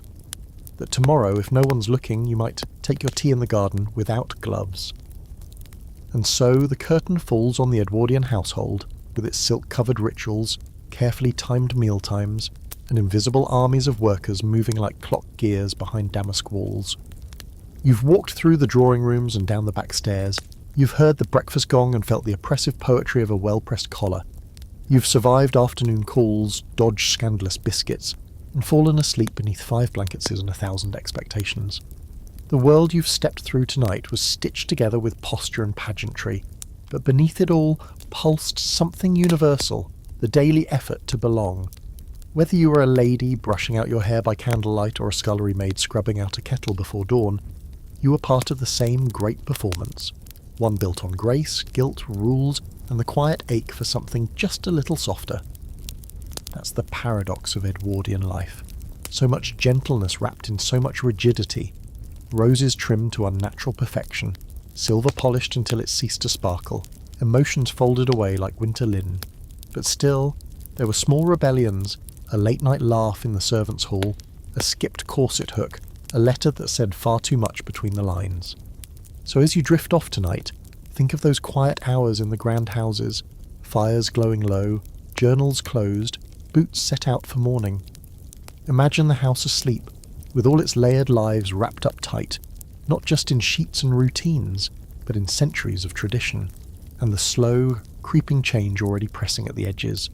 Tomorrow there'll be tea to pour, shoes to shine, guests to greet, but not yet. For now, just rest. The past will still be here when you wake,